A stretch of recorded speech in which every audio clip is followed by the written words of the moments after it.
Mhm.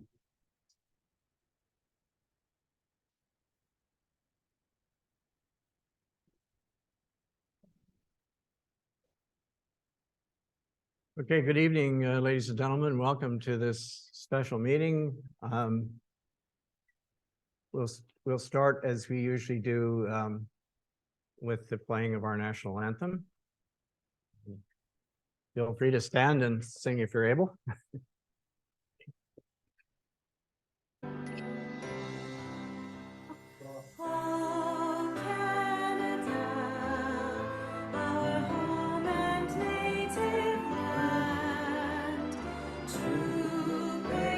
Red love, in all our sons command, with holy hearts we see thee rise, truth north and free, from far wide we stand on guard for thee. Lord, keep our land glorious and free. Oh, Canada, we stand on guard for thee. Oh, Canada, we stand on guard for thee. Thank you. You may be seated.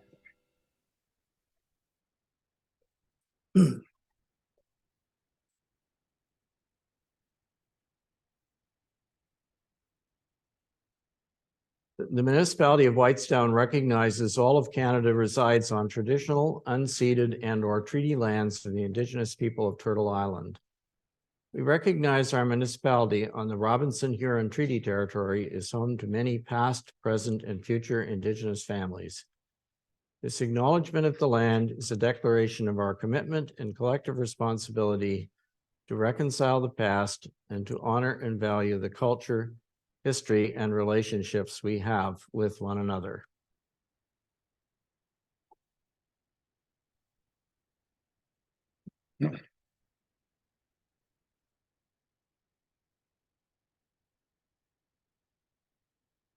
I'll introduce our council, starting on my left, our right, Councillor Brian Woods.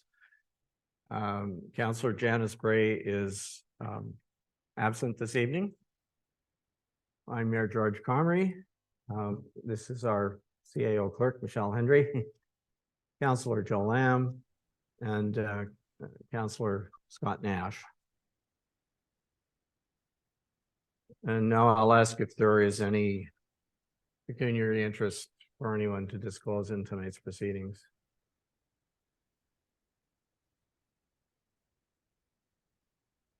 Okay, thank you.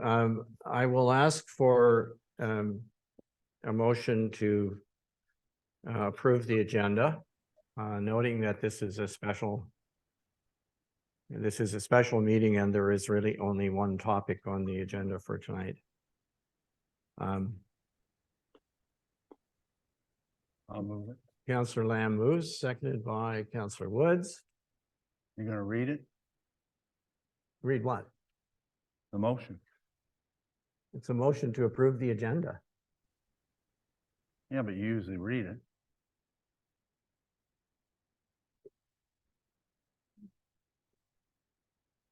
Whereas the members of council have been presented with an agenda for the August 24th, 2023 special council meeting, be it resolved that the agenda for this meeting be adopted as presented.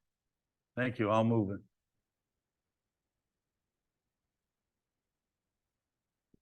Are you still seconding it? It hasn't changed.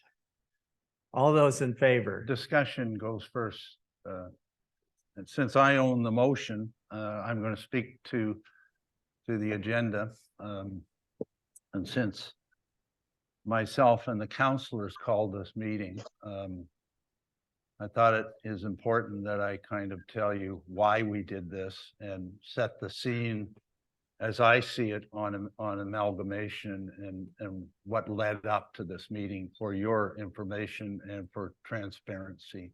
purposes, so I'm going to talk a bit on it. I'm sorry, Councillor Lamb, we can't have a meeting without the agenda. Well, just so you don't, the motion is to approve the agenda, not to explain why you called the meeting. I own the motion, and I can speak to the motion of the agenda as to why 50 or 60 people are here concerned about amalgamation, sir, or Mr. Mayor. I can speak to it. I've had several calls as to, why the meeting, why the special meeting, how did it come, how did councilors call it? And you don't like what I'm going to say, so you call me out of order or tell me I can't do it. All I'm trying to do is explain, in my opinion, how this meeting took place. So Well, if I can't, okay, so be so very, but just hold on. I'm I have the floor, sir. I'm speaking. I am calling you on a point of order, and the point of order is simply this. You need to be very careful that you do not make any defamatory remarks or inappropriate remarks about anyone.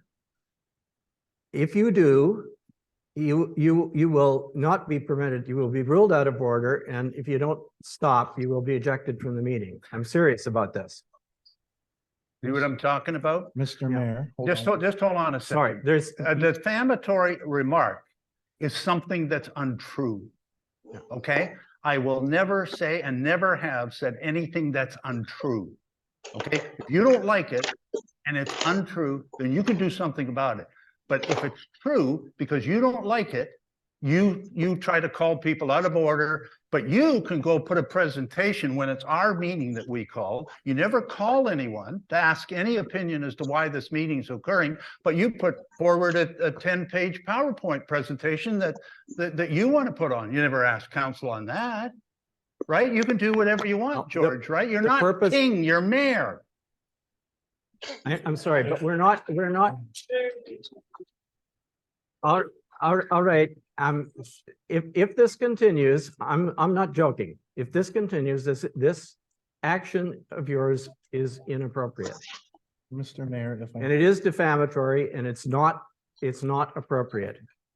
Mr. Mayor, if I might. We can get into a discussion after you had the presentation. You called the meeting because you wanted to know what information I had about amalgamation. I didn't ask for your opinion on it, which is most of your PowerPoint presentation, sir. That's too bad. If you had called me, you could have asked, you could have told me what it is. If you had told us, there wouldn't be a meeting. I did call you, and I told you. You did not I call did, me. and I called you all, I told you all the information there was. Anyway, we're not going to have this discussion because we're not in a meeting. There's no meeting taking Mr. place. Mayor, I And would if ask you want to for- disappoint folks, and sorry, people, but this is not, Mr. to Mayor. realize this is not your problem, but I'm here so that you can get the information that I believe you want to get. And that's my purpose of being here. Mr. Mayor. I could have stayed home, we weren't supposed to have any more meetings in August. I am calling a point of privilege asking for a vote, which we're allowed to do under section 19.6,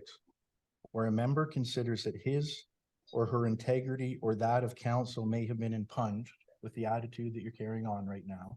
I'd ask for a vote of the council, not call Councillor Lamb out of order. We're allowed to have a vote on that. You know we're allowed to, so I'd ask that we put it to a vote.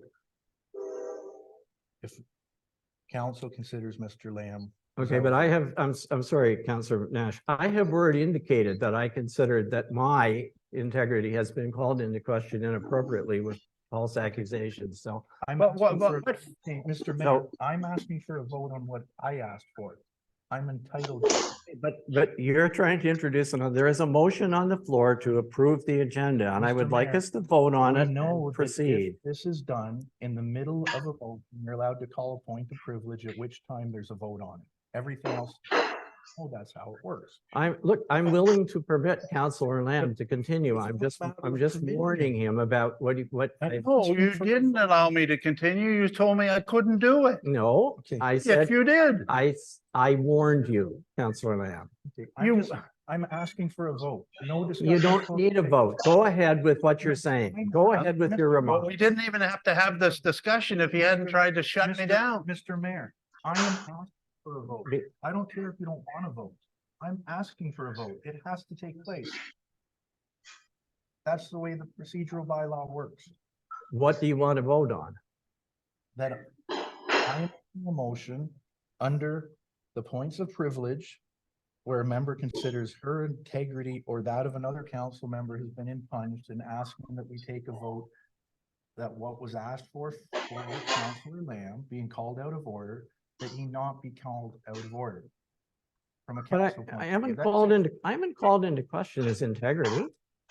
Well, I haven't called into your integrity. Well, so then please carry on with your. Thank you. Thank you. We didn't have to have the last 5 minutes. If I've asked for a vote. Can we please have a vote?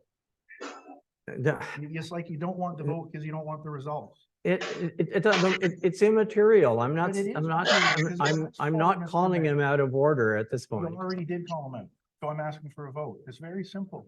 I'd ask if the clerk can please clarify if we can carry on a vote.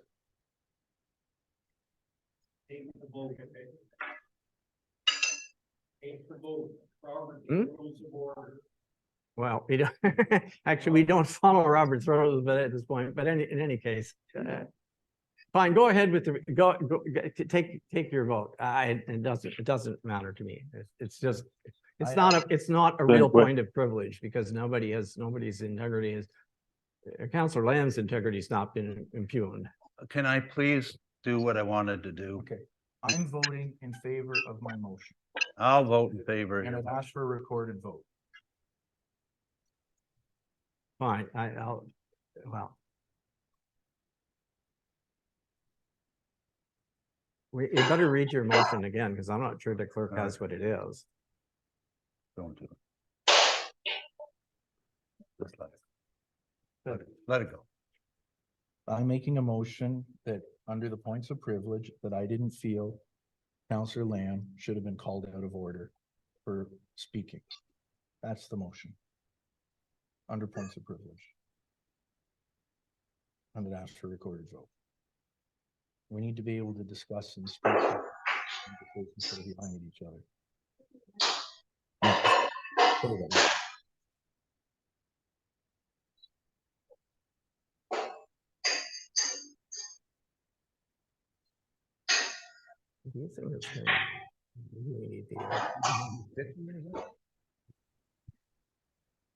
Can the moderator mute the person with the open mic, please? I'm sorry, what's that?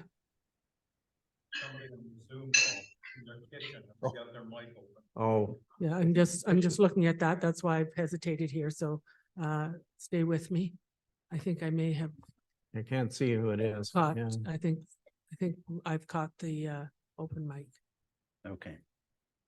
I'm gonna Paula. suggest, Paula, I think we need to probably have the air conditioner on. It's gonna get pretty warm in here shortly, but I would say.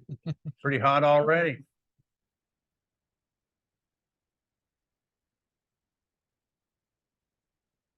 Okay, I will do a recorded vote. Councillor Bray is not here. Councillor Lamb, So I'm voting that I'm not out of order. Correct. So the answer is yes, right? I'm voting in favor of that I'm not out of order. thank you. Councillor Nash, Yes. Councillor Woods, Yes. thank you. Mayor Comrie, Yes. Good. thank you. That motion carries.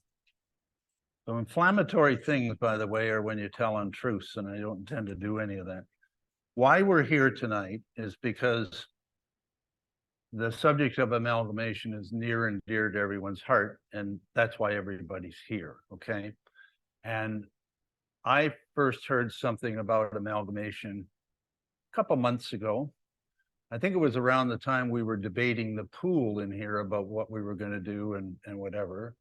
I was speaking to the mayor and at that point he said, well, you don't, and you know, don't quote me, but you know, you don't know enough things that are in the background about amalgamation.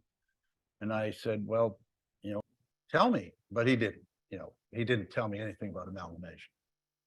And then the next thing that happened was on August the 3rd, we were having a meeting here. And at that time, an email came out from Ann McDermott, which has been quoted in the paper, from Ann McDermott, the mayor of Seguin, with a copy to Jamie McGarvey, okay? And copied to all the other mayors, the 6 other mayors in the area. And the email was sent to me, okay? And I was alarmed by it. Most of it's been in the paper. It was an email saying to West Perry Sound mayor colleagues. Jamie and I met with ministers Stephen Clark and Graydon Smith this morning to discuss the opportunities associated with amalgamation of our region. It was a productive meeting, and we believe that it is essential to bring you into the discussion. We are proposing to meet with you on Thursday, August the 10th at 9:30 a.m. at the Seguin offices and in person. An in-person meeting is ideal, but if you cannot attend in person, we'll be able to facilitate joining by Zoom. Please reply to this email at your earliest convenience. That was sent to me. I'm not a mayor, but someone sent it to me, okay? Because they know I'm a bit of a bulldog on this stuff. And what did I do? I sent it to the CAO and I sent it to our mayor. And I said, please call me. And our mayor did call me the next day. To be honest, he was mostly concerned as to how the heck I got the email as opposed to the content of the email. And we had a discussion, and I said, you know, my opinion was, and George has always been against amalgamation. So this isn't a big thing, you know, everyone's going to vote against amalgamation. But you know, during the call, I said, you got to go in like a bulldog, right? First of all, you're not a puppy dog who gets summons to a meeting after the mayor of Seguin and Perry Sound have a meeting, and they say to the rest of you, come on in, we'll brief you. Why weren't you in the initial meeting? And what is this group? And of course, the mayor said, well, who sent it to you? I'm not telling you who sent it to you. Well, they don't realize the rules. I said, what rules? What rules are you talking about? Right? Anyway, it went on. I said, I am going on a holiday, a mini holiday with my grandkids. But once you attend that meeting, Mr. Mayor, you have to inform your council as to what happened at the meeting, because this is a critical item. I went away on vacation. I was away from that. The meeting was Thursday. On Friday, I went away on vacation. I got back on Wednesday. Nothing about that meeting had been communicated to council. Nothing at all. They knew nothing about it.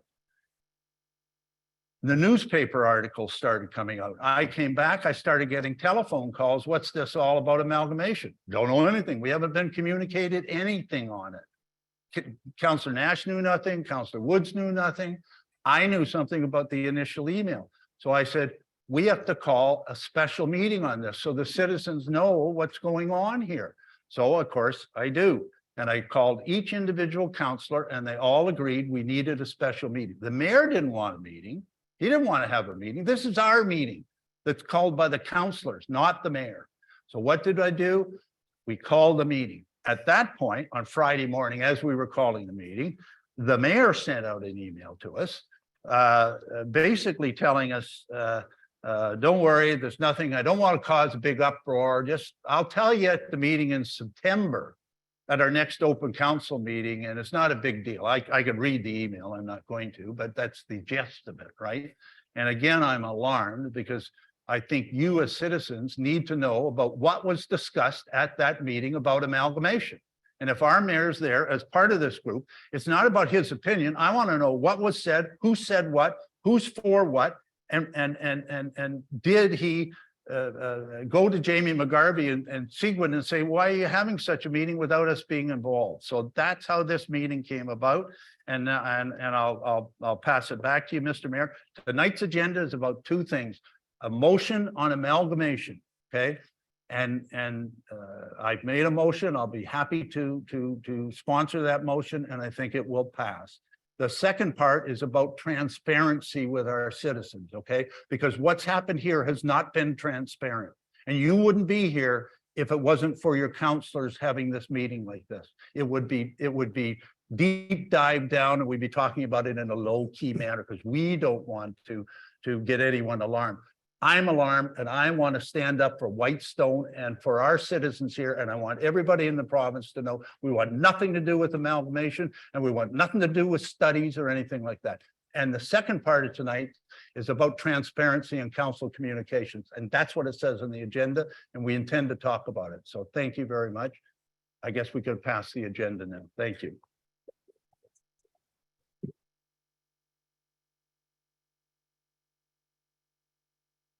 So I'm simply going to respond very quickly um, to Councillor's chronology of events.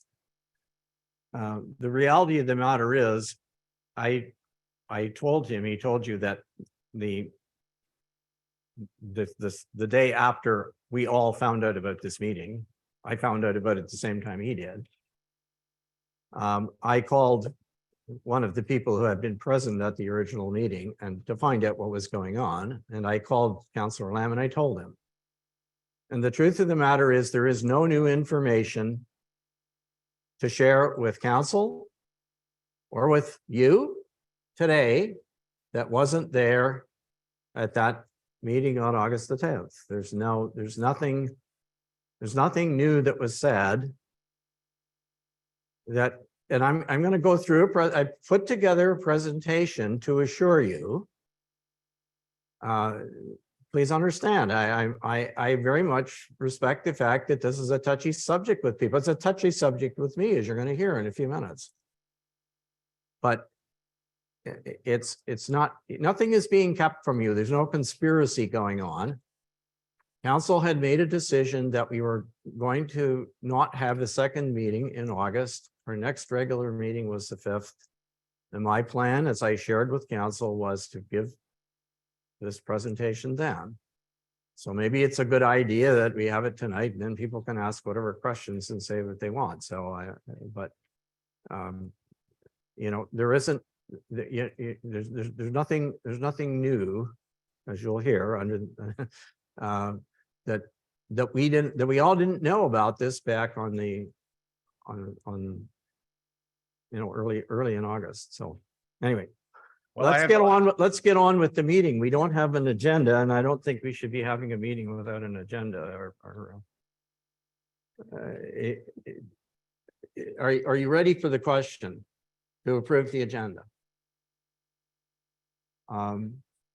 We can just take a vote like this. We don't, because everybody's here in the There you room. go. We don't have to, I Done. don't think we need a recorded vote, do we? Nope. All right. Thank you. So the proposal here is then to go into the committee of the whole, and that is simply because there are no motions on the floor. Yeah, it's a procedural thing. Can we have that motion, please? Councillor Woods moves, seconded by Councillor Nash, that we move into committee of the whole. All right. Those in favor of that motion? Okay. So it is 7:27. Yeah, sorry, I don't have I don't have a pencil now, so it's all right. 7:27. So the next item is for me to walk you through some background. And I'm just waiting to make sure that people have it. Whoops. That's municipal conflicts of interest. And Madam CIO, the folks on there are some folks on Zoom, and I can't honestly. Let's see. Whoops, that's not going to work.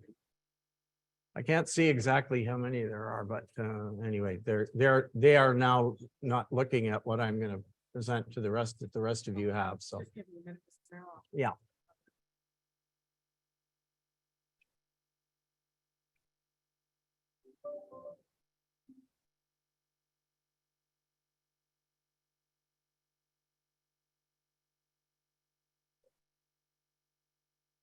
Okay, sorry. I now have a list. I see 38 people online. Good, we got nearly 100 in total. Perfect.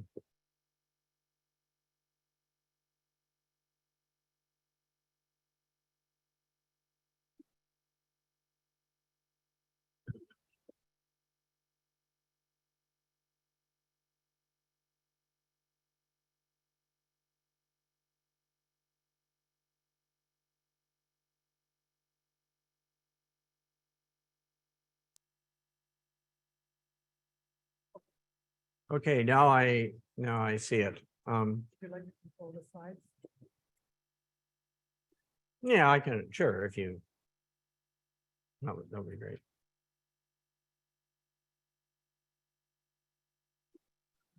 Think this is just the way I've got it set up now. Okay, I'll just tell you when we're ready for the next time. So there is, oh, I've got individual pages I can flip, that's even better. So I didn't have time to put together what I would normally do for something like this, but I wanted to give just some kind of talking points here, and so this isn't going to take very long. There's a few slides, but I want to. The first slide you will see is just a little map of West Parry Sound, so you can get the perspective of where the various municipalities are. And we're going to talk about some of them in a minute, but if you want to move to slide number 2, Madam Clerk. I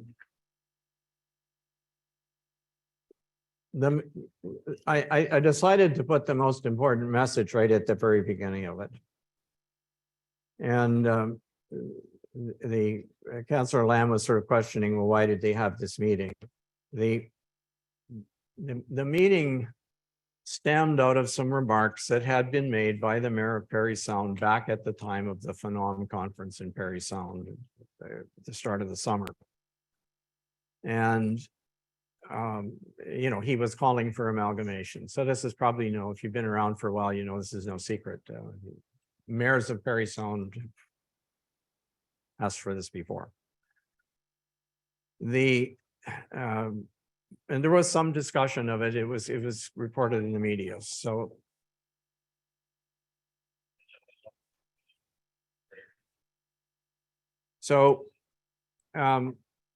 the Minister of Municipal Affairs and Housing, Steve Clark, and the Minister of Natural Resources, Braden Smith, arranged a conference call. It was like a Zoom meeting with the two mayors, the mayor of Parry Sound and the mayor of Seguin, to say basically two things. And the two things are the things that you will see on this slide in black in the middle of it.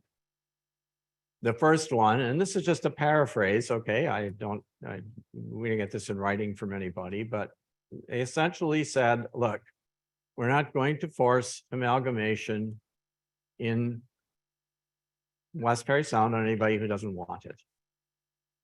Whoops. We just lost our screen now.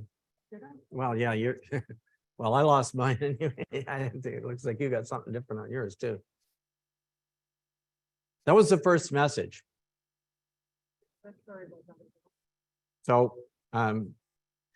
the second message was that the government of Ontario may or might be prepared, and I emphasize may, there was no commitment made, but they said we might be prepared to assist municipalities who do wish to amalgamate by sponsoring an independent study of opportunities, impacts, costs, etc. Okay, so those were the two things that they said. And then they said, why don't you talk to your colleagues in the other municipalities in West Parry Sound and see if anybody is interested in amalgamation. That was the subject of the day. So the two mayors did what was suggested. They essentially called the rest of us and said, or sent an email to the rest of us and said, please, let's have a meeting so we can tell you what the two cabinet ministers said. And that meeting took place, as you heard, on August the 10th. And I attended it. I wanted to know, and I'm sure you wanted to, I knew everybody else would want to know, well, what did they say? And that's essentially what they said. So there was some discussion. You know, meetings of heads of council are informal. They're not formal meetings. There's no minutes or agendas or rules of order or any other such things. People just get together and talk about things that are of mutual interest.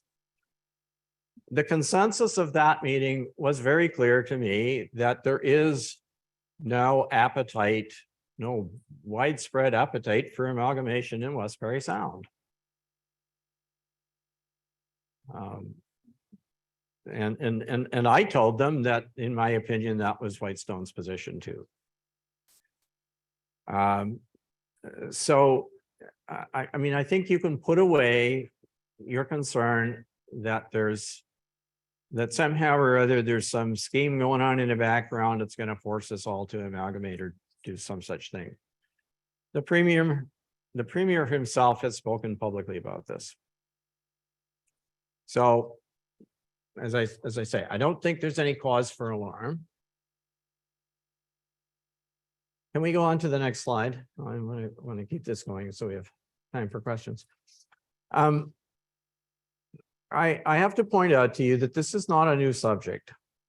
Okay, the Parry Sound District Restructuring Commission that created Whitestone in 2000, among other things, considered various amalgamation and consolidation options. And one of those, by the way, was that all of us would become part of the town of Parry Sound. Those of you who may have been involved in that will remember this. And I certainly remember it, and I remember making a submission to that restructuring commission. I was trying to find it the other day so I could show it to you, but I can't find it. It's on an old computer somewhere. In which I said to them that I thought this was a serious problem for us. And keep in mind, in those days, I was in an unorganized township. I was in Mackenzie Township, which was unorganized. Don't wander. The town of Parry Sound, as I pointed out earlier, has consistently called for amalgamation, and it has reasons for doing that, which we'll talk about in a sec.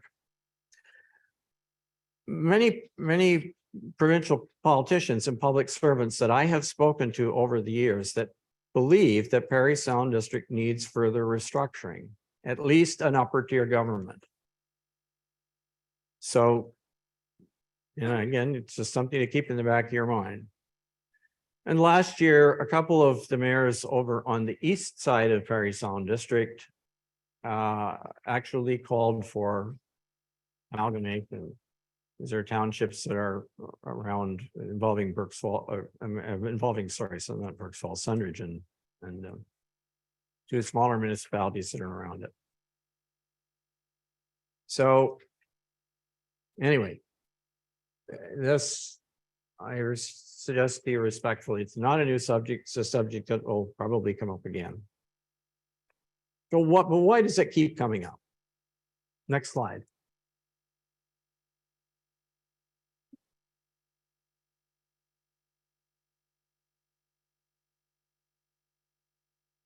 Okay, thanks. No, why? Sorry, we need one more. Why does go the other way? Sorry, I was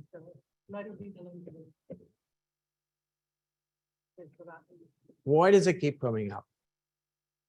I probably should have showed you instead of that map. You wouldn't have been able to read it likely, but if you looked at the map of the whole of Parry Sound District, you can find this online if you want. There are actually 20 true municipalities, including if you include the town of Parry Sound.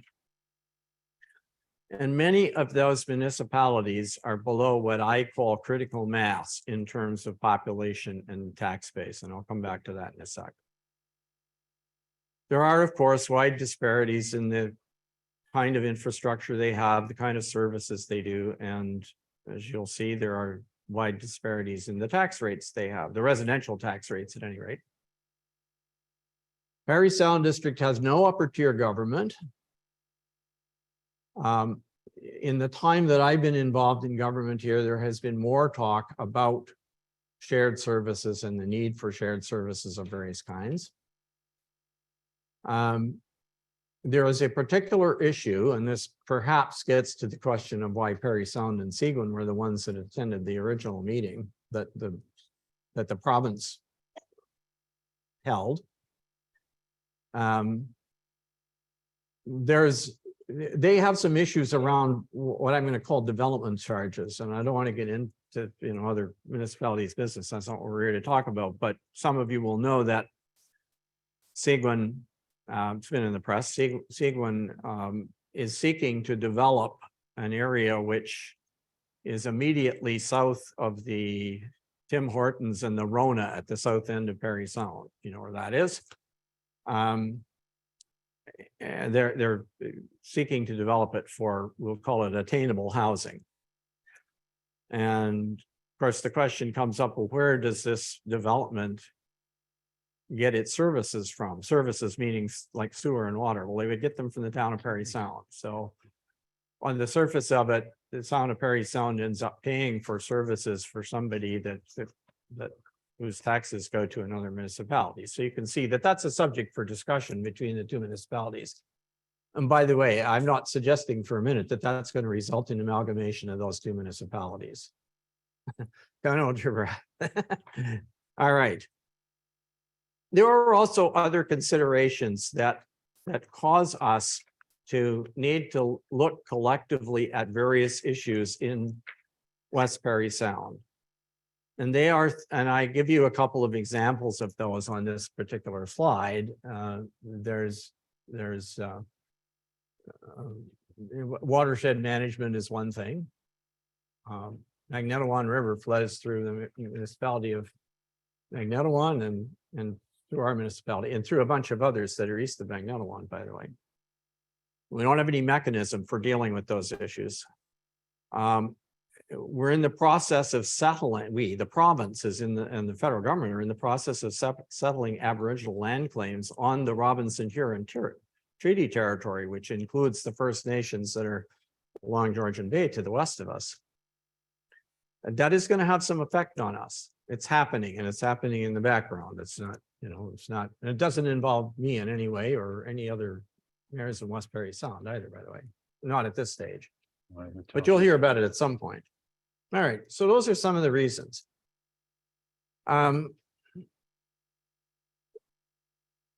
So I put in a couple of slides, and they're really sort of an appendix. I'm not going to speak to them specifically, but they show you for the 21 of the 22 municipalities. We don't have data on probably the smallest one of the lot, but you can see the differences in the size of households, the size of residential assessment, and their residential tax rate on those slides. And I just put that out to you in support of my argument that we have a large number of small municipalities, and there's quite a diversity in terms of the size of them and their ability to fund things. Mr. Mayor, Yes. sorry. While you're showing this slide, I'd just like to point out that I think Whitestone, in terms of the tax rate, is about the third lowest of the whole 22. So I think we're doing just fine. Thank you very much. I just want to point that out. Our Okay, tax thank rate you. is very, I'm- very, I'm- very low. I am very happy to have that noted. I'm not suggesting, by the way, that anybody's doing a bad job, but I want to tell you what I meant by the term critical mass. Critical mass, if you don't know, by the way, that's nuclear reactor terminology. It gets used for a lot of other things, but in a fission reactor, you have to, in order to sustain the reaction and keep it generating heat and power, you have to You're have. losing them, Mr. Mayor. You're losing them. No, this is very simple. You have to have a certain amount of material reacting, otherwise the reactor goes out. It snuffs out like a candle. You're It sparks, wandering. wax. We're not talking about nuclear fusion. Please get back to Don't- your. Don't interrupt. Don't interrupt. Thank you, Mr. Schoolmaster. What does it mean for a municipality? It means the inability or the difficulty, and I just used unable to get it to fit, but the difficulty attracting and retaining competent managerial and professional and technical staff. And we have that problem in spades in West Perry Sound, the smaller municipalities. Inability to afford to provide needed and wanted programs and services. And if you talk to some of the people in these smaller municipalities, they'll tell you that. They'll say, we just can't do the things that our ratepayers want us to do.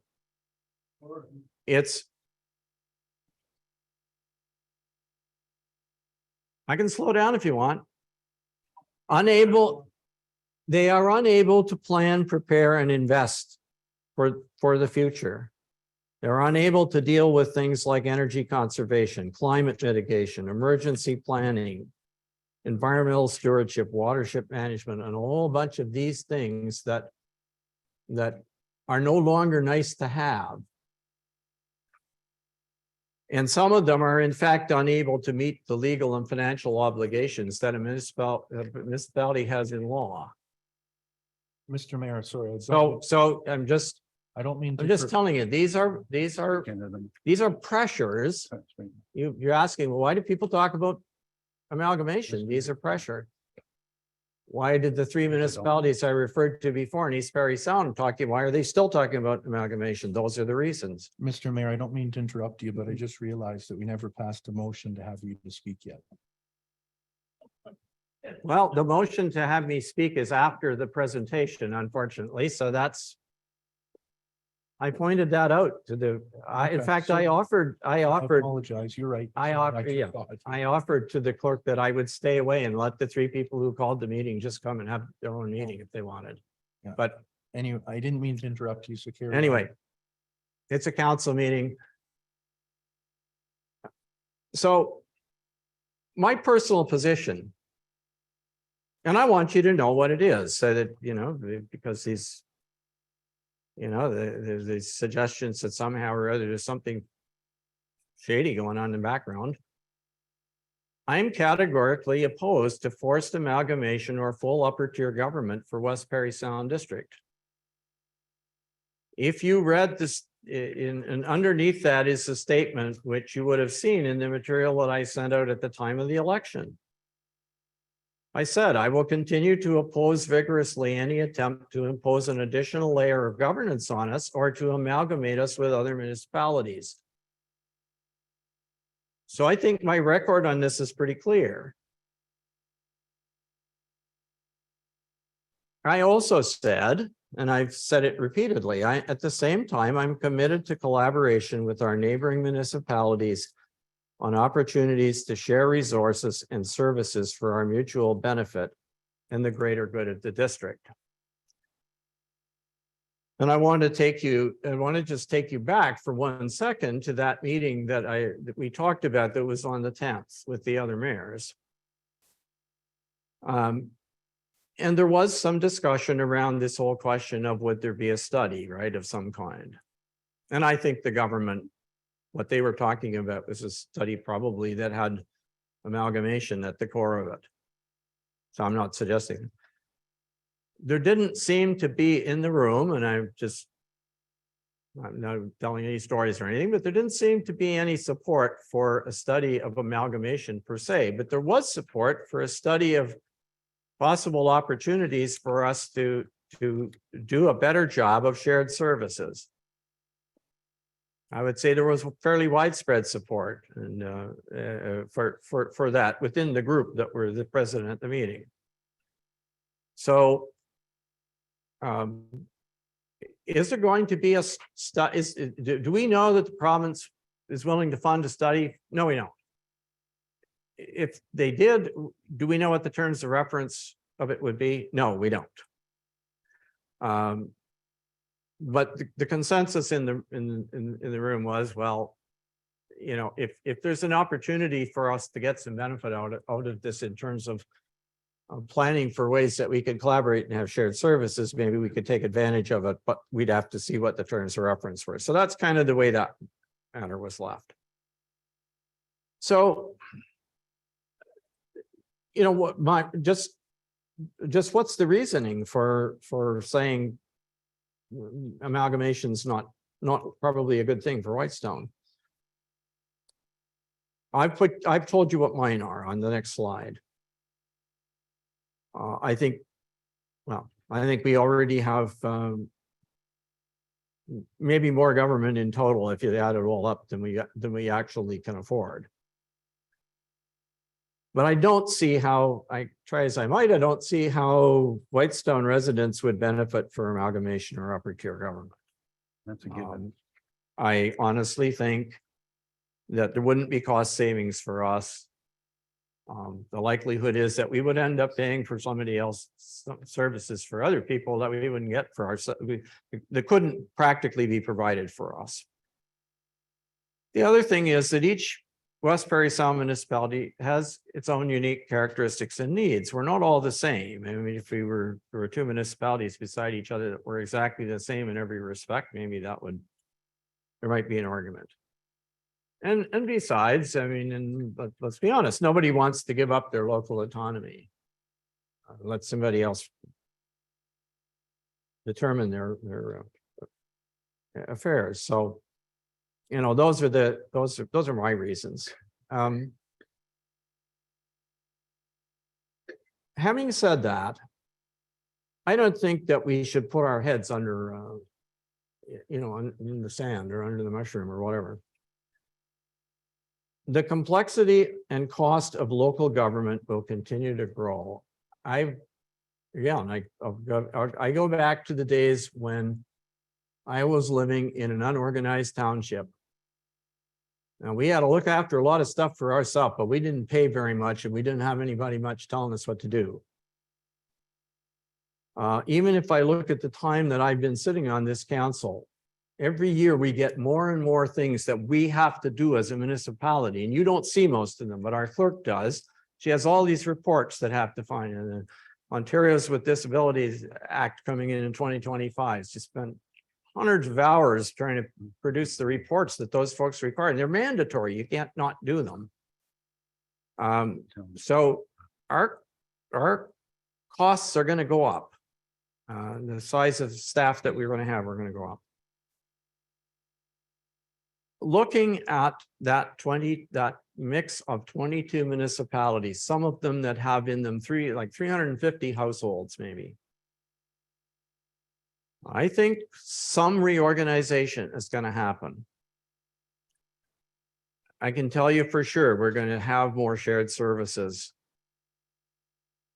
And the final comment I put here, and you know, I don't want to get into a long discussion about this, but Parry Sound, well, you know, you said, well, why is Parry Sound arguing for amalgamation? They're arguing for amalgamation because they have pressure on their tax base. They are amongst some of the highest tax rates if you look at that chart. And they have a lot of property in the town of Parry Sound. First of all, if you go back to the original diagram, this one here, they're boxed in by all the others around who've got lots of land. So they're just, the town is just this little corner in the center. Now, yeah, I know it has all the big box stores and it has all these things, but they have a lot of property that doesn't pay any tax, government buildings and various other things. They have a concentration of that. So they're constantly under pressure to try to you know, Mr. Mayor, to deliver the services that people Mr. Mayor, expect. can you kind of speed up? You've been talking for 30 minutes. Honest to God, for 30 minutes. Well, Please try to wrap it up. I am just about finished. Any delegation gets 10 minutes. You've talked. This for isn't 30 a minutes. delegation. This is. Oh, I realize it's not. It's a lecture is what it is. Yeah, well, you asked for it. I didn't ask for a lecture. Well, I know, but you tried to use the municipality as a, anyway, never mind. You want me to finish? No, There's, no. I'm not killing time. I'm going to allow you to ask questions when we're finished. If there's my prescription is simply this: what do I think we should do going forward? Well, clearly, it goes without saying, I think we should let everybody know, and I already have effectively let people know that this municipality is not interested in amalgamation. So, I mean, that's easy. I don't think that's controversial. But if there is a regional study of opportunity for shared services, nothing to do with amalgamation, but for opportunities for us to work together, I believe we need to participate. And if there isn't a study, then, you know, I just point out to you, our strategic plan calls for discussions, calls for collaboration with our neighbors, you know, seek opportunities for us to work together on things so we can save costs. And we have done it before. It's not that we don't do it, but we need to do more of it. And we need to I believe we need to have some concrete measures to try to initiate that. If there is stuff going on at the district level, if they're at the West Perry Sound level or area level, we need to keep our seat at the table. I think if we don't, we'll be left out and left behind.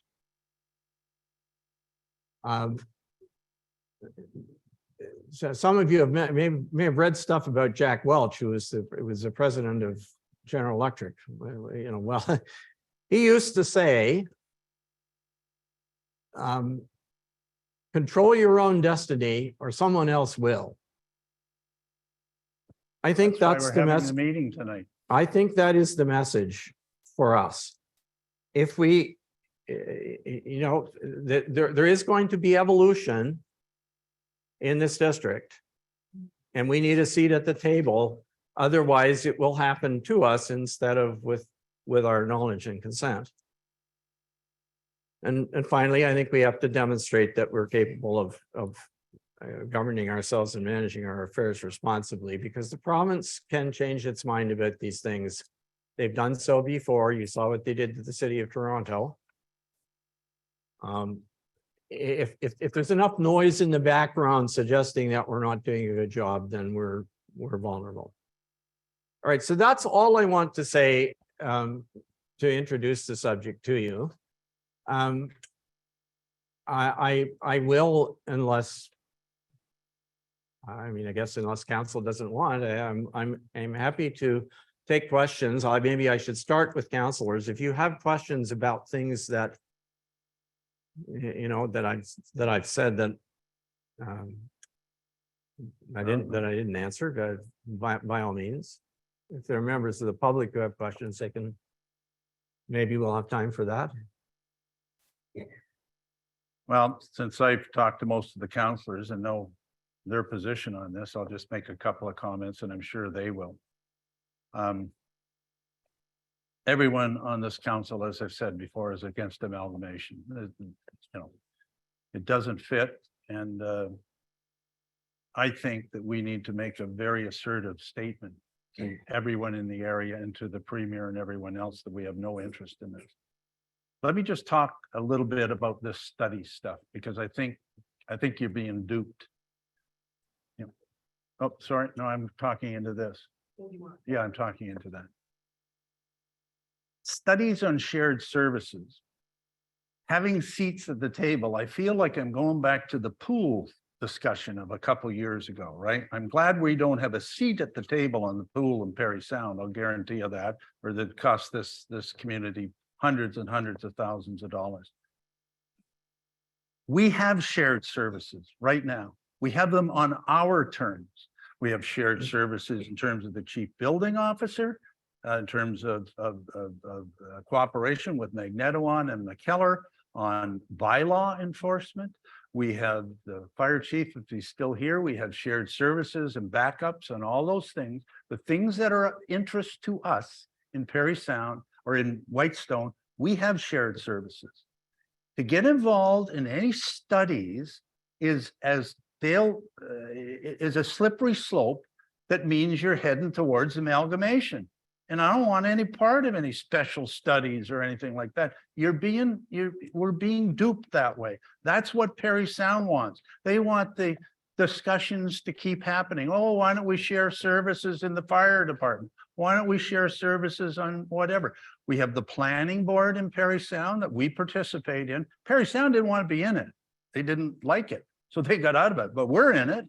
We have shared services. What we do not need extra studies. Dale Robinson, who I've talked to in McDougall, they passed a motion that they want nothing to do with further studies on, because it's a slippery slope towards amalgamation. And if Ford isn't in, Ford's against amalgamation, but you don't know that the Liberals or the NDP, who might be the next government, are all for amalgamation. You don't know that. And they use these studies to say, look at, you're cooperating on all these things, you're doing all this stuff. It's easier to have. I am not for shared service. I am not for doing studies, and I'm going to follow the model of McDougall, who I think have done it. I doubt McKellar is going to be interested in studies. The mayor didn't even attend the meeting that you attended. So I don't think they're going to be too interested in studies. And I think we need to be very assertive on the study part because I think we're being duped. So that's my comment on shared services or on studies.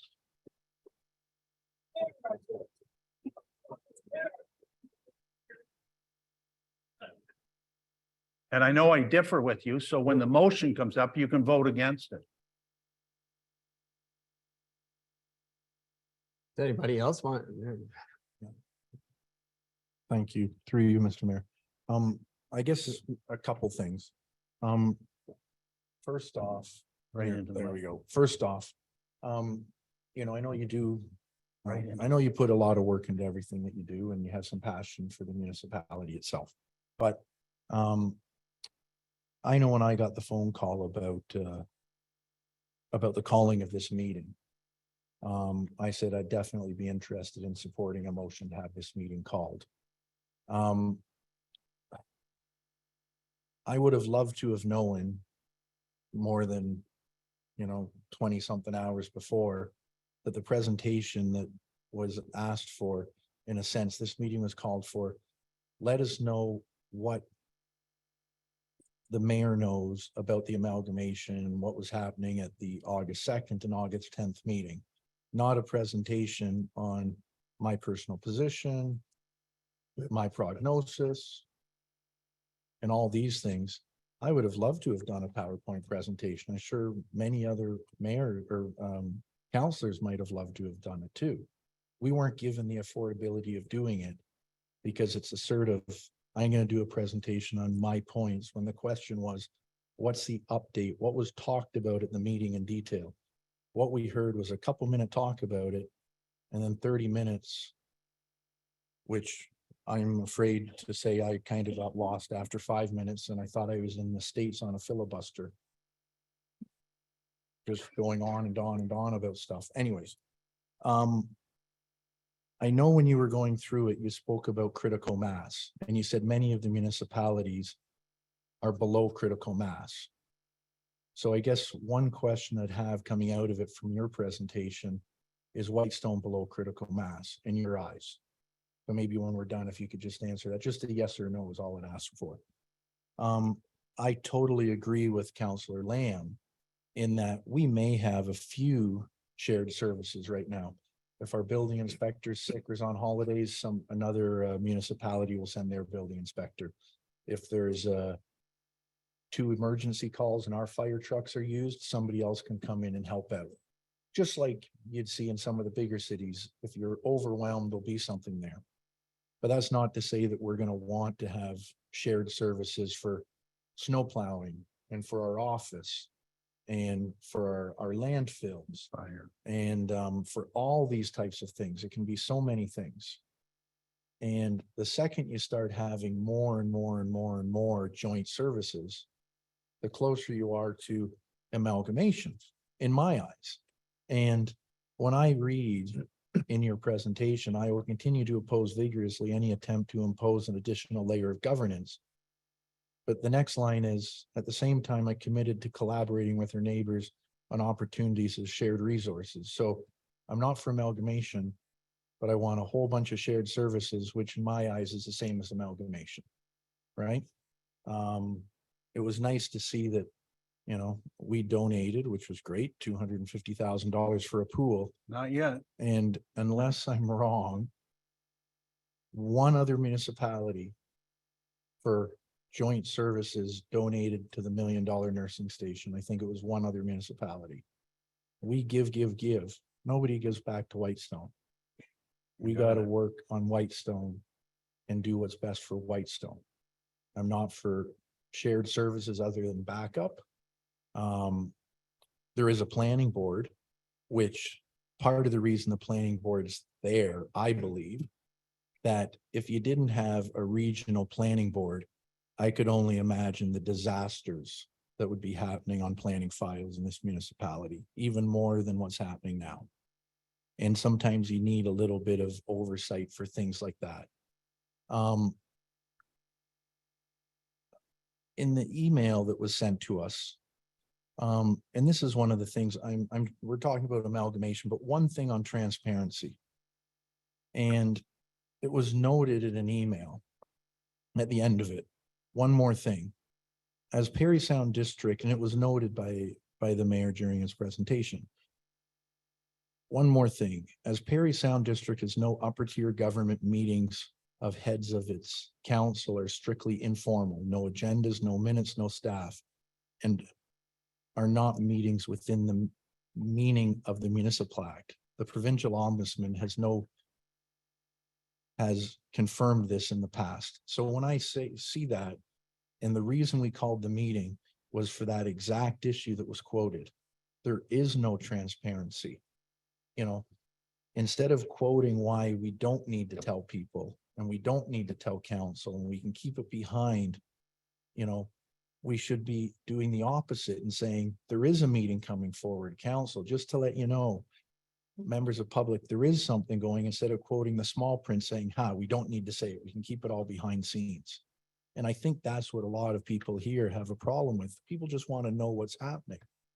What is it? What was it? Instead of hearing about nuclear reactors, right? It's just plain and simple. And if we all spoke for half an hour, so I'm going to wrap up, I think there'd be no time for anybody from the public to speak, and we'll be here till midnight.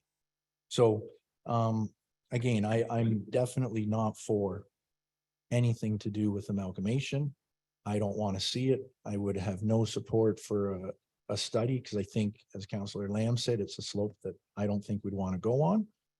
And I think we're doing a fairly good job with this, and it's great that we have a low tax base, but there's lots of work we have to do as a municipality to improve what we have and keeping our money here than having one vote at the table in the farthest municipality outside of the district, which would mean that we're never going to see anything happen here in my eyes. So anyways, thank you for your time, and I won't go on.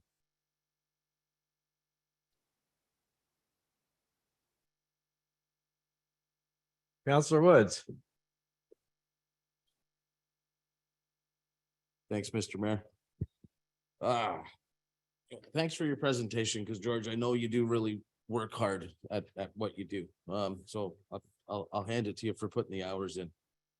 I don't agree with a lot of what you think on amalgamation. I do agree with you that I would never agree to amalgamation of any kind in Whitestone. I saw what amalgamation did growing up in Hamilton to all the small towns, and all the small towns got hammered with taxes and absolutely abused for services. They got nothing, nothing whatsoever. They lost their identities and got told what to do by people that had never taken part in any small community before. And I would never want to see that happen up here. For backing one another up, I think it's fantastic.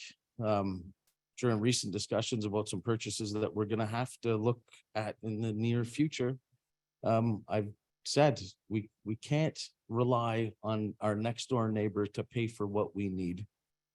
Because if we do things like that, we're going to get amalgamated no matter what. Small communities, we need to stand on our own and be recognized as being able to take care of ourselves no matter what the cost, or else you'll be a lost neighborhood of Perry Sound, and Jamie McGarvey will tell us what we're all doing with his tax money.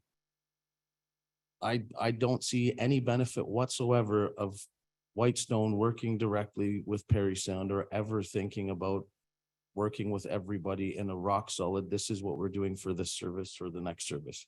Outside of the things that we are mandated by law to do, like schools and emergency services and whatnot.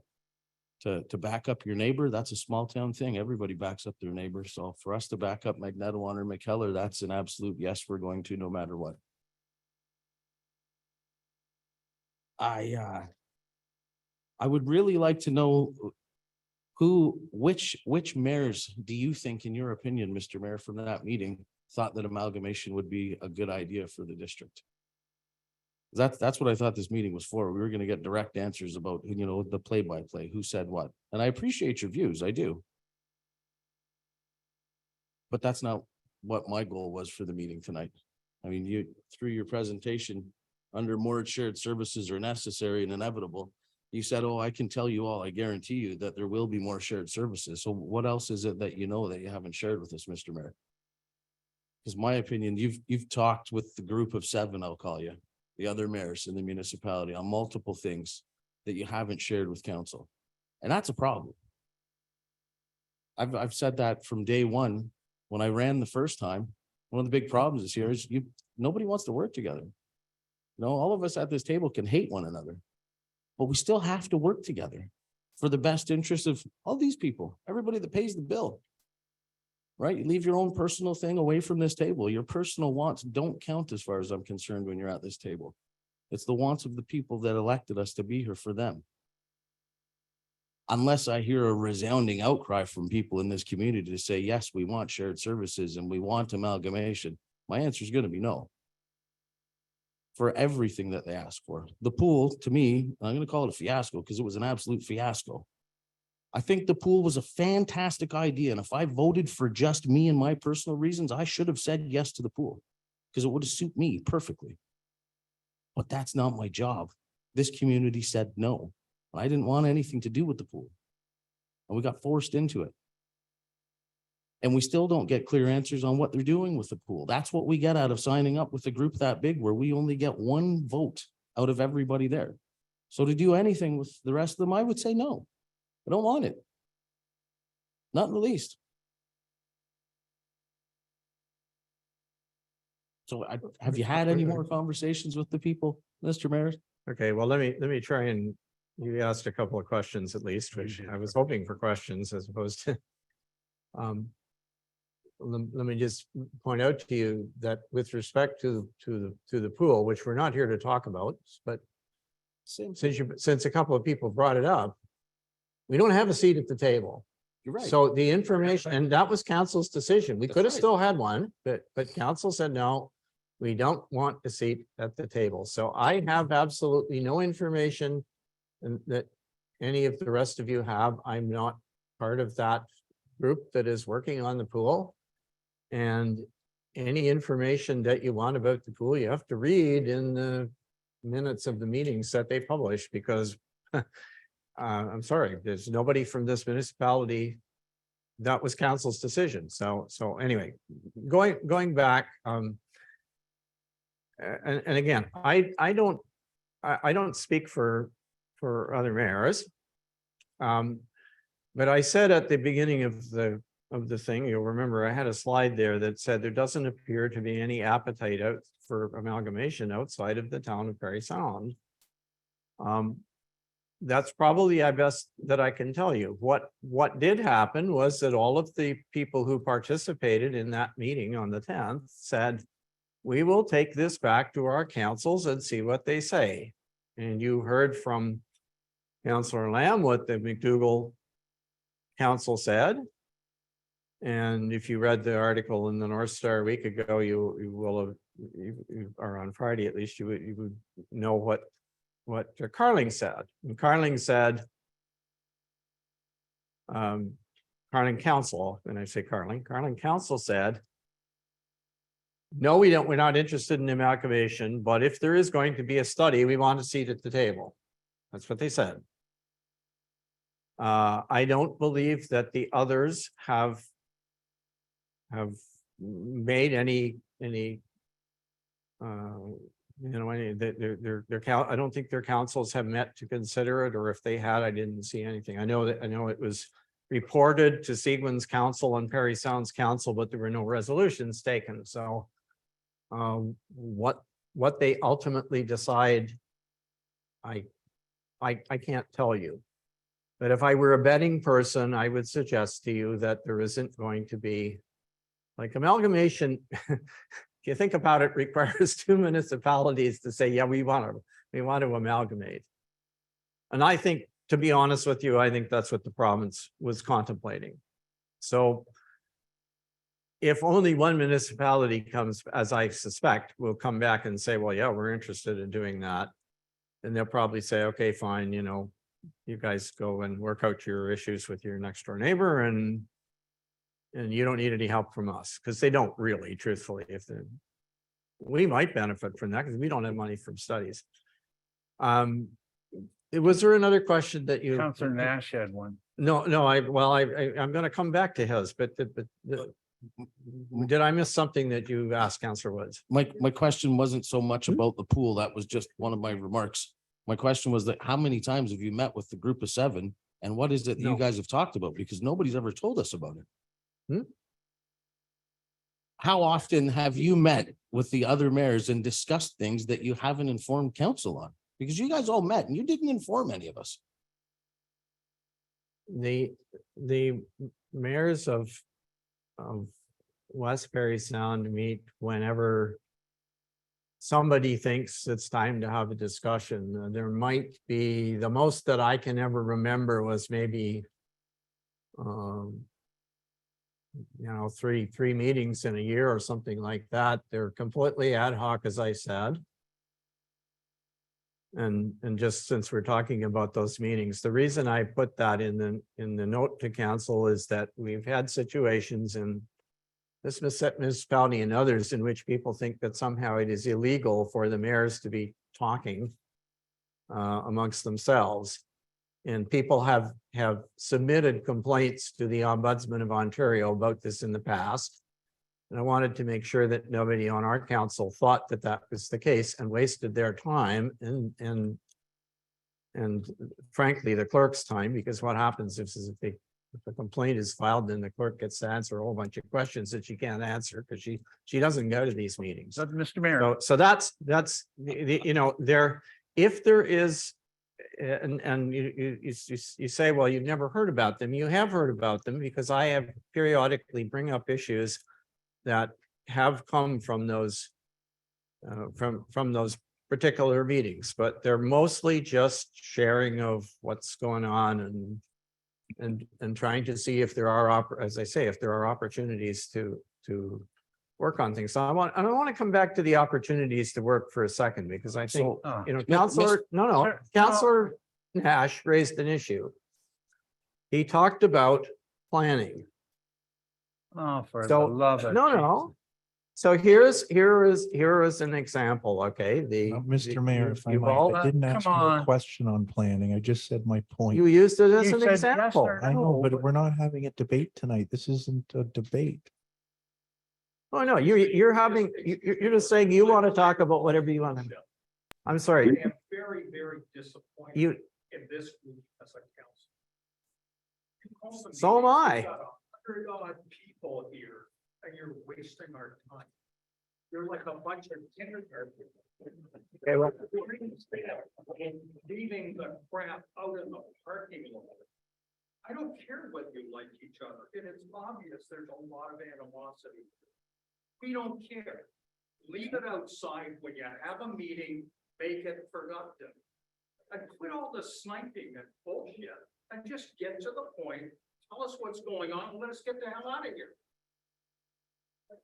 okay, sorry. You, A lot of the times we're hearing out there what's going on and we're not hearing it from our people. So we're hearing it and reading it in the paper very sound. And McGarvey's talking and we're hearing all of this, but we're not. So this is why I think everybody's here because they're worried about what's going on behind the scenes.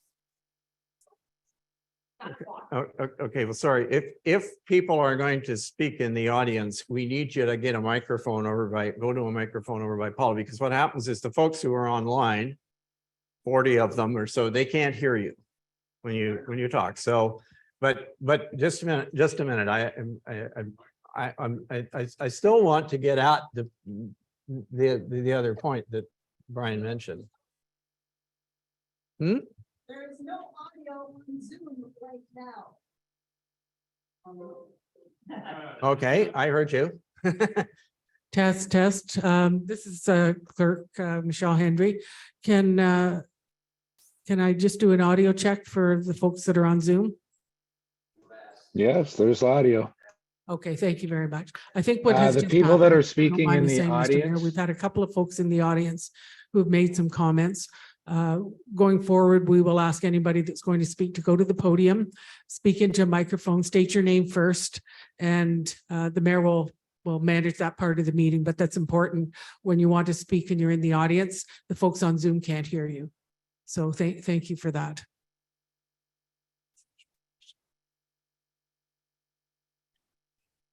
Okay, so have we established that people can hear now? We have, all right. So I was intending to address the comment that Councillor Woods and this gentleman in the front row made earlier. There's, I mean, I fully support what Councillor Woods said. However, there's, and I have the same disappointment with council that he does. The problem is we have a repeated pattern, and you all know about this, it's been going on for a while, where people, instead of, they should be able to just come to the meeting and have a disagreement and express their opinions and make decisions. But that isn't what happens. There are one or two individuals who decide, oh no, we're going to defame the people that we don't agree with and criticize them and blame them for various things. And that's not acceptable governance. It's not, and I don't even think it's who we are as people in Whitestone. If I thought that was the character of Whitestone, I would never, ever have run for council in the first place. But people have to behave in a respectful manner to each other. And when they don't do that, then you get this breakdown where so you're sitting watching what's going on. You need to direct your comments to the people who are causing the problem. We are. If anybody had bothered to phone me about this meeting instead of just demanding it, I would have tried to address whatever concerns they have, but no, they didn't do that. And I reached out to give them the information I had. So I don't know what else anybody can expect me to do. That's, I mean, I'm not a full-time staff person, and I don't automatically, I got other things to do, right? So anyway, I think we have to hold the members of the council to a higher standard in terms of not attacking each other personally when they. And you won't find me. I haven't attacked anybody personally. So this is somebody else's problem, right? I've got the job of maintaining order, not, well- that's not attacking anybody's personality. All right, so are we going to take some more questions? What do you want to do? Do you want to just get on with the? Can I ask one question? Mr. Councillor Woods wants to ask a question. Okay, so we'll ask the question. Well, you never answer your. Thanks, Mr. Mayor. I know you've said, and I agree with you, I know you've said it multiple times in your letters that you've put out for council that you're categorically against amalgamation. But are you in favor of regional government for the area? No, I said I am not in favor of regional government.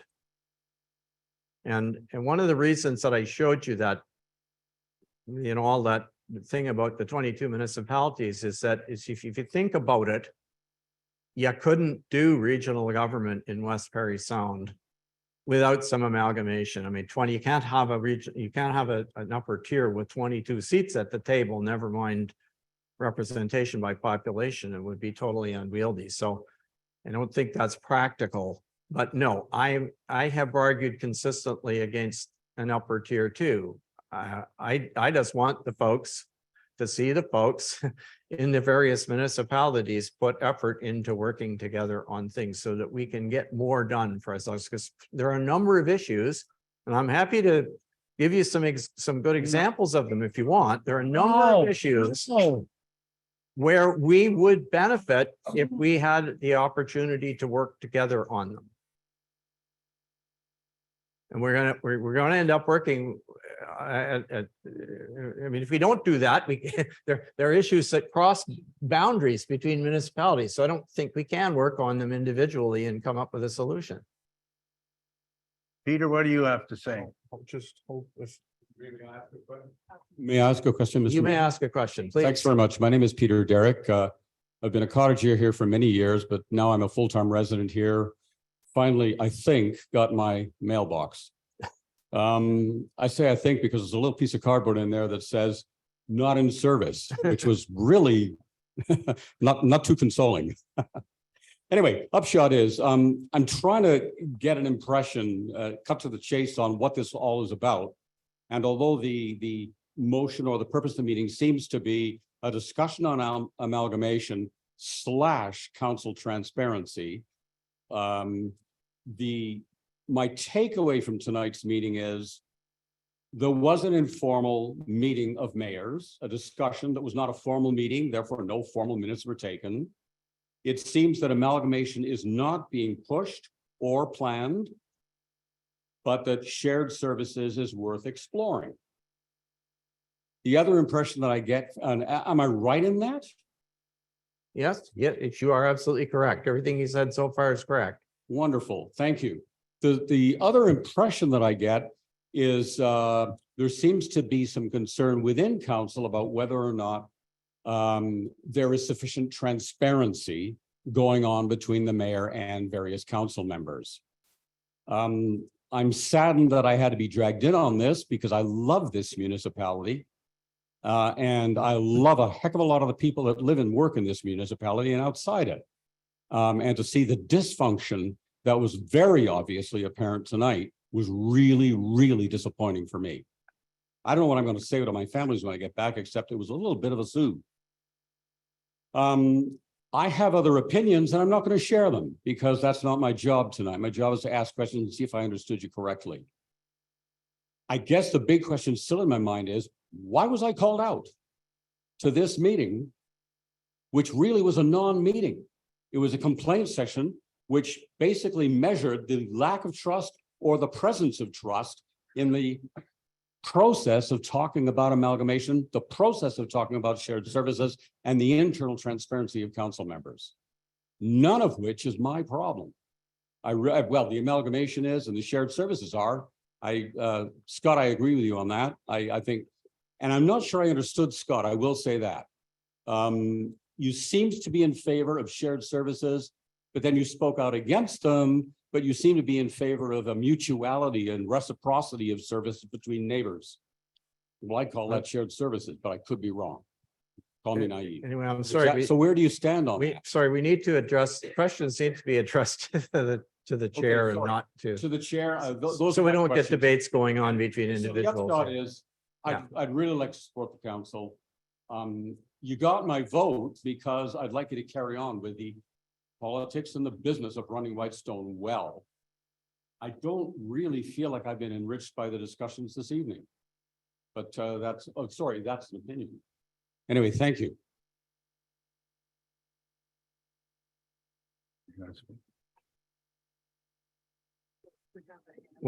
Well, okay, yeah. Thank you for your comments. I'll just. Sorry, what happened here now? You said there is a hand up. Oh, Doug Marks, okay, this is, Doug, do you want to go ahead, please? Yeah, hi, Doug Marks on, I've been cottaging on Whitestone or in Whitestone all my life. So first, I'd like to say thank you to George for letting us know some of the facts there in the presentation, because really a lot of people didn't know anything much about that beforehand. Second, I was wondering if I could suggest a couple of motions, and one would be that council has a motion to say they're not interested in amalgamation. Pretty straightforward. Number two, motion to say that shared services are something that should be explored. And a motion number three, that you guys should get along a whole lot better than you're doing right now.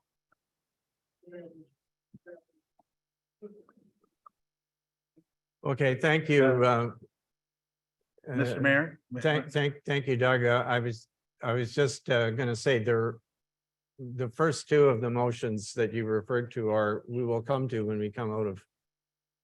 There are motions like that coming, I believe, when we come out of committee of the whole.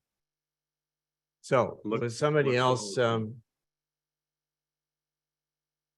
thought I heard somebody speak, but I don't see any, I just said I don't see any flags up or anything. I look forward to it. So- Thank you. Yeah, if Mr. Mayor, if I make just to Peter's point, and there are motions coming, Peter.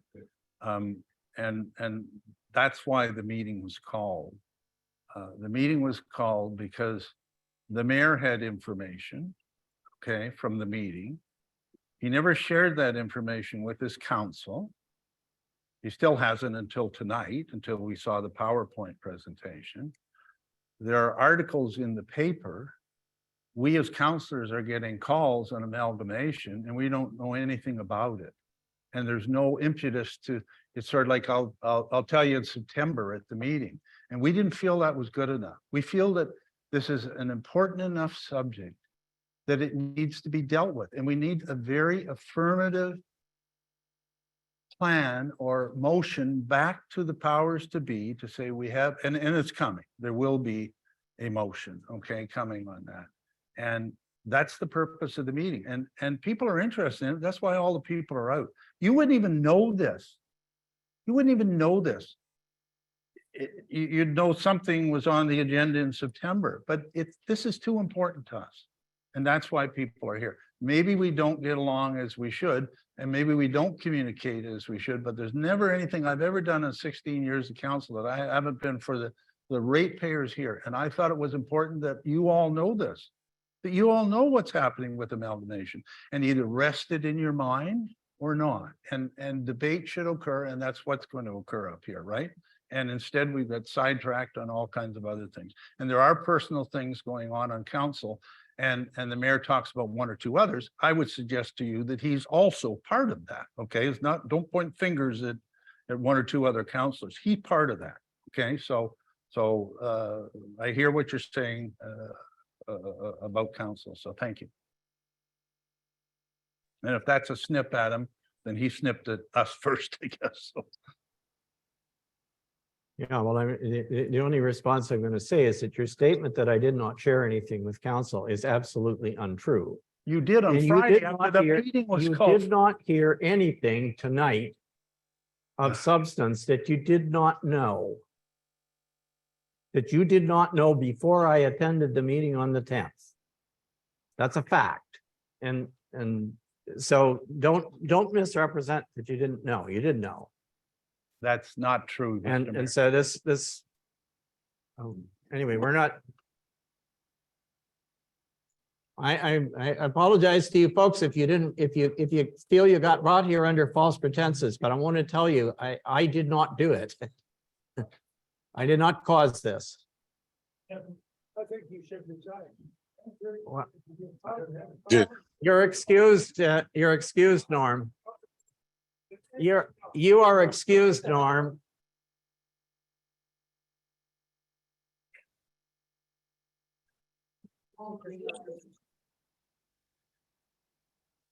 You want to? The clerk has suggested we take a short recess, I guess, for those of you who want to stay. If there's opportunity to ask.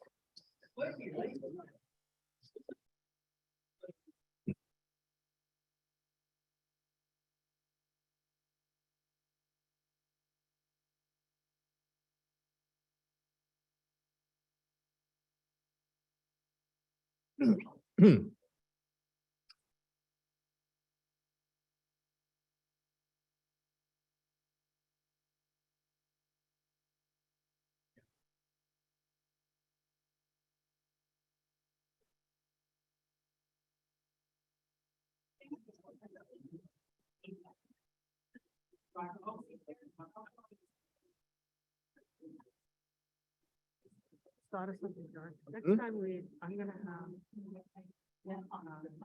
When we do this, I'm gonna have something ready that comes up on the screen that says, anyway, so that. Oh, that might be better. Yeah. Yeah.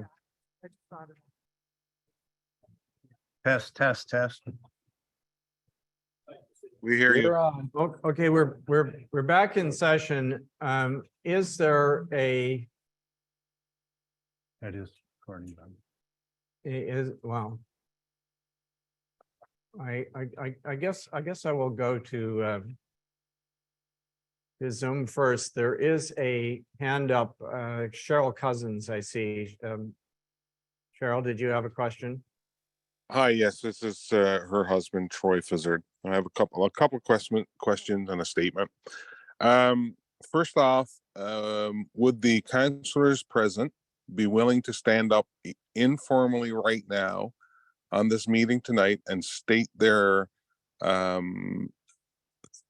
position on amalgamation with their names and say yay or nay for or against amalgamation?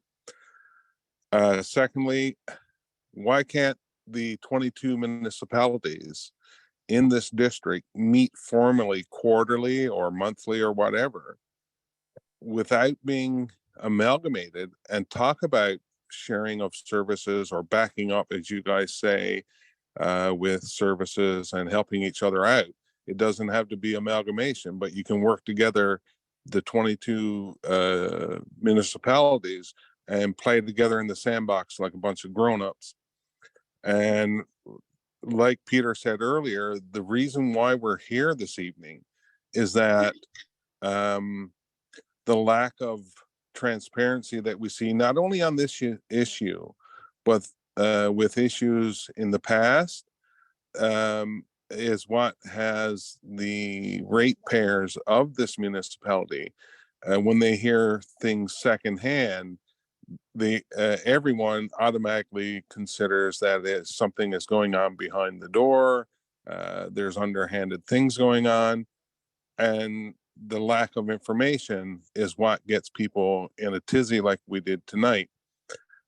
So in closing, I'd like to have you guys work together a little more fluently than having the back and forth like children on a school ground. Thank you. Okay, well, thank you for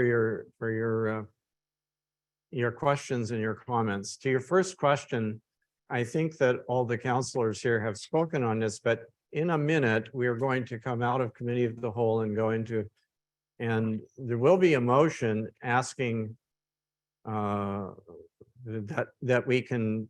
Whitestone formally convey that we do not support amalgamation, or some words to that. I'm not reading it, but something to that effect. And we'll have a recorded vote, and everybody on the council can vote. Who is here? We're missing one, of course, but everybody who's here can you'll tell by how they vote the answer to your first question. Your second question was, why can't the 22 municipalities get together? I do. They in fact do. There is a thing called the District of Parry Sound Municipal Association, and it meets twice a year, and any representative, staff, or councillor from any of the municipalities is invited to attend. And the next one, interestingly enough, is on September 29th in this room here in, in the community center in Whitestone. We are the host of that meeting. The last one we had was attended was in the community center at the municipality of McMurrock-Monteith in Sprucedale. So the meetings were not taking place during the pandemic because they're face-to-face meetings, but they're happening on a regular basis, twice meeting. Now, normally, I'd have to be honest and say to you that for the most part, there is not a lot of discussion about how, unless it's informal, about how amongst people standing around coffee or whatever, about how municipalities could collaborate. There are presentations from various agencies that we all deal with, such as DSAB and other the MNR and MTO and people like this, other organizations that make presentations about different things, but they're still useful informations and they don't cost very much to attend. So we generally have multiple people from our municipality that go to them. It's usually, I'd say, about 100 people probably would attend. So anyway, maybe that's at least a partial answer to your questions. It's- Do I have a speaker here in the room, or did you wish? Okay, so please state your name and you have the floor. My name's Rick Calder, and you still haven't answered Brian Wood's question. What happened on August 10th at the meeting? Okay, I'm sorry. I really thought that I did answer the question. I haven't heard an answer. What happened at the meeting is that the two folks who had participated in the, in the conference call with the cabinet ministers, that's Mayor McGarvey and Mayor McDermott, they briefed the group on what that meeting was about. So what was the meeting about? It was very simply the government saying, number one, we are not going to impose amalgamation on anybody who doesn't want it. And the second thing was, if there are people who want it, we are willing to assist in arranging an independent study of, how that might work, right? So after that happened, then everybody else in the room just, talked about what they thought their council might say about it. Everyone agreed that they were going to take it back to their councils in a public meeting and share. And as I said to you before, it was on the agenda for our meeting on the 5th, which is our next public meeting, because we didn't have a second meeting in August. And then various people said, well, I don't think we should have a study on amalgamation, but maybe we should talk about, maybe it would be useful if we talked about shared services and other opportunities to collaborate, in areas where we have things that are of mutual concern to more than one municipality. Maybe we should do something on that. And so I think it was agreed that the two mayors who started this all up would go back and confirm with the government what exactly they had in mind by a study. And in the meantime, and then once they knew what that was, then they would ask the municipalities if they wanted to participate or not. And as you know, some of the municipalities have jumped the gun and said, okay, never mind what the study's about, we don't want to do it. Or one municipality said that. The other municipality said, we don't know what the study is, but it will probably have some effect on us. So we better participate in it. If there is one, we better say, yes, if you're going to do a study of something, we'll participate. And the rest of them, their councils were briefed on the meeting, and that's all that happened. There was I don't believe there were any resolutions that have taken place, to my knowledge. Another question. Why does it take an hour and 45 minutes to get that answer? Well, it doesn't take an hour and 45 minutes to get the answer, but the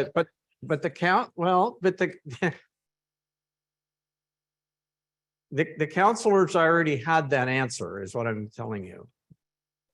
I was the first person to say, I don't think there's a lot of new information here. And if a special meeting had not been called, I wouldn't have gone to the trouble of making a report to give you the background and everything. I would have just on September 5th, I would have stood up and said, I went to this meeting, that's what they said. And we would have been done in, well, however long you wanted to spend. But I'm willing, I'm here because I'm willing to spend time with people who want to pursue the matter further if you want to find out all the details. But I said at the very beginning of tonight's meeting, there isn't a lot of extra stuff for you that any of us can tell you. There's no new information really. So, Mr. Mayor, can I ask one really quick question? I was just wondering if you could get to answering my question about the critical mass, if you don't mind. And just for the record, for the other gentleman that asked, or on the phone, I'm not for amalgamation. I'm not for any new joint service agreements or studies. And until it was answered, so thank the member of the public for speaking. Until it was answered just now, I had no idea what the meeting was about. I know you said that counselors knew, I knew nothing until this meeting today, anything that was talked about in that. So I think I just wanted to clear that up, that I think for myself, the reason I agreed to come to this meeting tonight was to find out exactly what was spoken about. Hear the public, and hopefully, I thought this was going to be about a half-hour meeting, not 2 hours, but anyways, hopefully we can wrap it up, and everybody else that wants to speak will have their time. So I'm sorry, are you telling me you did not get the email I sent to you, or did you? Up to the meeting. The meeting or the email that said a few things that said confidential, even though this email isn't confidential, don't share it with anybody. That one? Right? Yeah. It said, don't talk about this in public. Don't say anything. This is confidential, even though this isn't confidential. Here's a few tidbits of what we spoke about, which was there is no new information. But we don't know what Yeah, any of well, the information was. But anyways, I don't Yeah, want. to get all right, into you it got and say- you obviously got Yeah, the, But. so, just so about the just critical again, mass, you're could saying, you well, answer? you didn't know. No, but anything. in fairness, Mr. Mayor, that email came out after the meeting was called. You pretend it was out like a week before. We had called the meeting and that's when you sent the email. That's what had No, happened. I called the meeting because because I saw the material that was in the North Star. No, but listen, please, I'm not trying to be argumentative. You sent the meeting out on Friday. You sent your email out on Friday. The meeting and the discussion with counselors to have the special meeting, because they knew nothing, was called on Thursday. And then it looked like you sent it out as a result of that. It may not have been, but don't say everybody knew about it. They didn't. That's why we're having the meeting. We didn't even know, and the public didn't know. Please, just be able to listen to what we're saying. Thank you. Okay, well, the public knows everything that. Trust me, the public knows everything that I know. There isn't anything. There is nothing else to say. I haven't heard a word from anybody about it since. And keep in mind, AMO is meeting in London this week, so all the folks who would be participating in this were in London, right? Doing other stuff. So it's not that I expected that there would be anything happening in the short term. Okay, so look, I see more hands going up. I'll take whoever is on. Well, Tim was up Looks for- like Kevin is on the phone here. Tim's been standing there. Well, so is Kevin. You just got up Hello. first. All right. Are you taking Go from ahead. phone or from Tim, floor? go. Yeah, it's Tim Stiles. George, I'm not going to yell at you. I just wondered, you said the meeting was of the mayors was informal. Is there any reason you couldn't bring along a counselor in an effort to promote transparency? I feel like if you'd tapped the deputy mayor or one of the counselors and said, hey, this meeting's coming up, would you like to attend with me? I think this whole thing could have been avoided. I think if it's not a special club of just mayors, you bring somebody along to have your back. And then they hear everything that you hear, and we can avoid all of this again in the future. It's just an observation. Is that possible? Well, no, it's not. The meeting are heads of council, and they're invitation only meetings, right? And they're only heads of council. There are no staff there. There's no other folks, and I don't make the rules. That's the way they've always been. So unfortunately, the answer is no, there isn't an opportunity. So the deputy mayor, who's a mayor essentially. No, He couldn't attend. I'm just asking, I don't know. Yeah, no, okay, the answer, I don't want to get into a whole off topic here, but the answer is no. I'm sorry, that is Okay. not an option, and you heard earlier that I had questioned why the invitation to the meeting was floating around in the public, and it's because somebody else circulated who shouldn't have, but it's not something that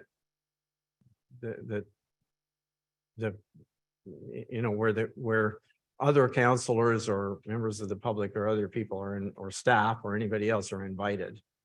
Okay. And that's easy. Once it gets sufficiently formal, then you start to run into the requirements in the municipal act. See, if we had an upper tier, they would all happen and, it'd all be formalized, but when there isn't one, then you can't sort of do a mini upper tier without it being strictly informal. Okay, so I was recognizing Kevin on the Zoom. Kevin? Thank you, Mr. Mayor, members of council. I think we're all circling around the same question here. I know the subject of the meeting was largely about amalgamation, but I believe the underlying precipice here is lack of transparency. So my question to council, and I'd like to hear it from the councillors, if you don't mind, no disrespect to your worship. How do you propose that we fix the issue of lack of transparency? I'll leave it at that. Thank you.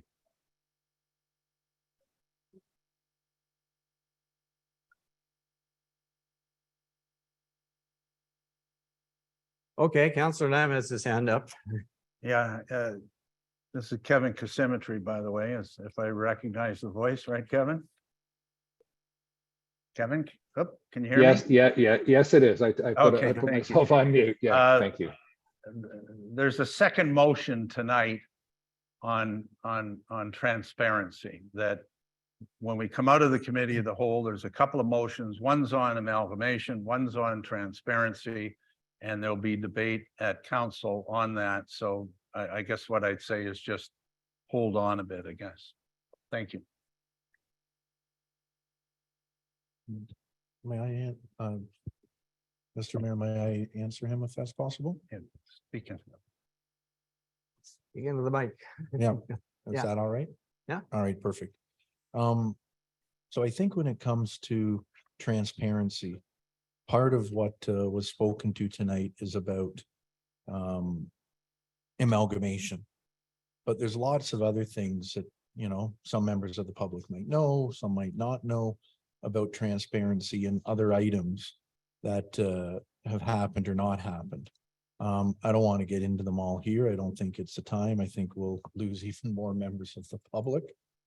But I think a lot of what's being talked about is some frustration on everybody on council's side, that everybody needs to be more transparent. The more that council knows and the more that councillors know, the more that we can better serve the community. When we don't know things as a councillor, it's hard for us to make decisions if we don't know stuff to the last minute or we don't know things. When councillors are trying to present items or motions or put stuff on agendas and there's roadblocks to do that, it makes it very hard for council business to be brought forward and for things to be done. That's some of the stuff behind the scenes that some people might be seeing tonight. There's a lot of that, unfortunately, that happens with members of council wanting to put stuff on agendas and it trying to be taken off sometimes, or the motions aren't right, whatever it might be. But there's also a lot of things that council has tried to do. And I think if you've seen in a lot of the votes that have been done, council has done a lot of things. The votes have been 4-1 in instances. And I know I'm going to say there might have been 3 or 4 meetings called by councillors since last October. And behind the scenes, we may have been told that nothing can be done. And some of those meetings have resolved very big issues.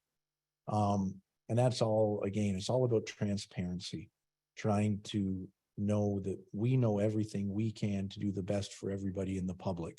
And when we know it, the public should know it for the most part. When we don't know it, the public doesn't know it. I end up hearing things from the public before I hear it as a councillor. And that's what we need to try and fix on everybody's sides. If I know something, making sure the rest of council knows it. If somebody else on council, and we have to do a lot of that during council meetings. So we have to put things on agendas that might be hard topics that we're able to speak to, able to get through. And people might have differences of opinions, but I couldn't agree more. You got to put that to the side and then go and work the next day and do things that's the best for the community. And I think everybody sitting at this table would say they're doing what they feel is the best for the community, even though we might all disagree sometimes. We might come from it from different ways. But the only thing that'll allow that to happen is more transparency on everything that we do. In open meetings, the reports we get, the reports the public gets. And we really need that, I feel, in order to move forward. So that's why I think when I see transparency, it's about not just this topic, it's about everything that we do. And the more we can do that in open and not argue, the better it's going to go for everybody.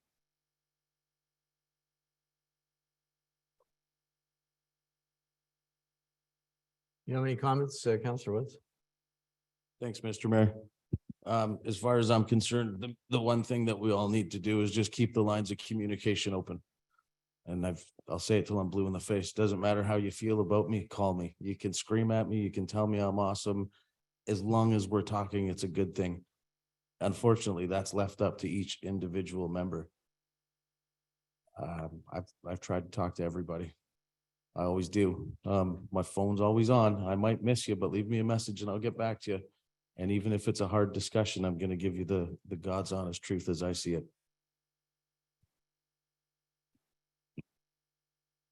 Okay, thanks. I don't know if that addressed the questions or not, but anyway, we have, looks like Cheryl Cousins on, or is your, I think did you just not put your hand down?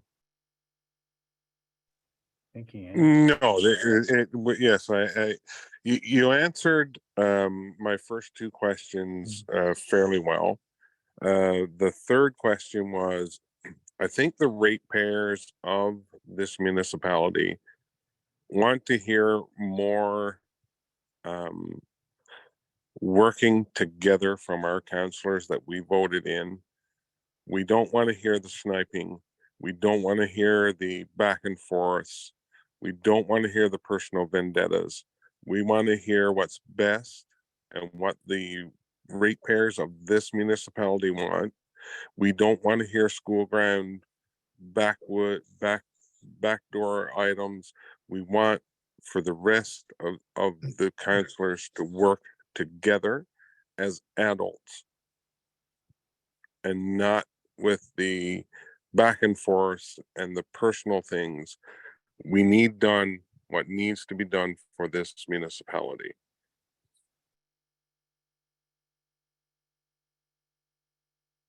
Okay, thank you. So are we finished? Oh, I would like to say that, can you state your name, please? oh, sorry. Katerina Bowers. I would like to say that this meeting, even though there's been a lot of sniping, I guess is a good word, something has come out of it. And it makes me think that as a leader, Mr. Mayor, you need to display leadership. That's a quality that a mayor has and needs to have. And when you have that, you end up garnering respect. You end up working better with one another and communicating better with one another.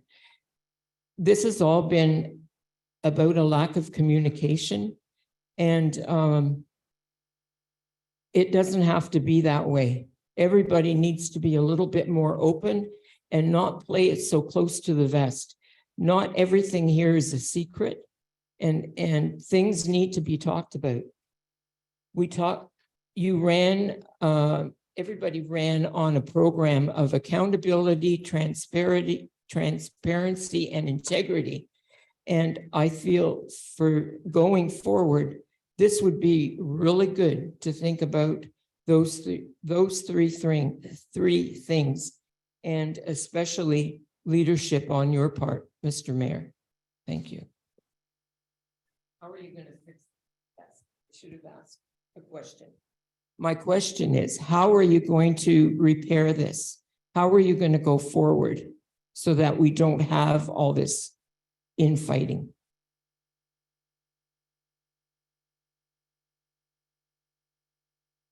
Well, it's, your question is interesting. I guess it, but again, you're presupposing that you know, I'm the only person who's not performing, and the reality of it is, and in this particular incident that kind of led to this I think it's a really good example. I went out of my way to discuss the whole matter before I even ever went to the meeting with Councillor Lamb. And for some reason or other, he decided to make, that wasn't satisfactory, and he was going to have a public meeting and try to expose all of this. Well, what have we found out so far? Well, we found out that there isn't an all of this. It's pretty simple, and I don't think it needed to be. I honestly don't think it warranted a special meeting, but in any case, I am not engaging in personal attacks on people.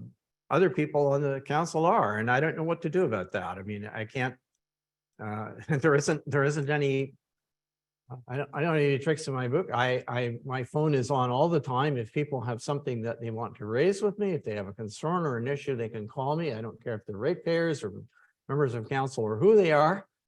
I am always available to people to talk.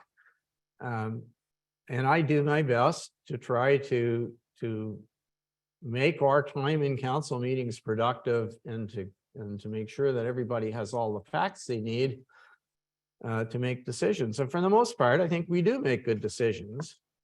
And for the most part, we don't have a lot of dissension, but every so often we get a situation where somebody gets all bent out of shape, and instead of just talking to the person, they then go and start trying to polarize the community.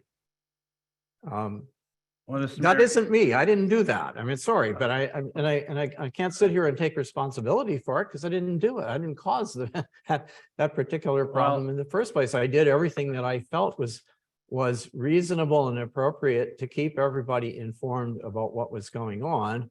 And it's not, and instead of calling me and saying, well, we wish we knew some more.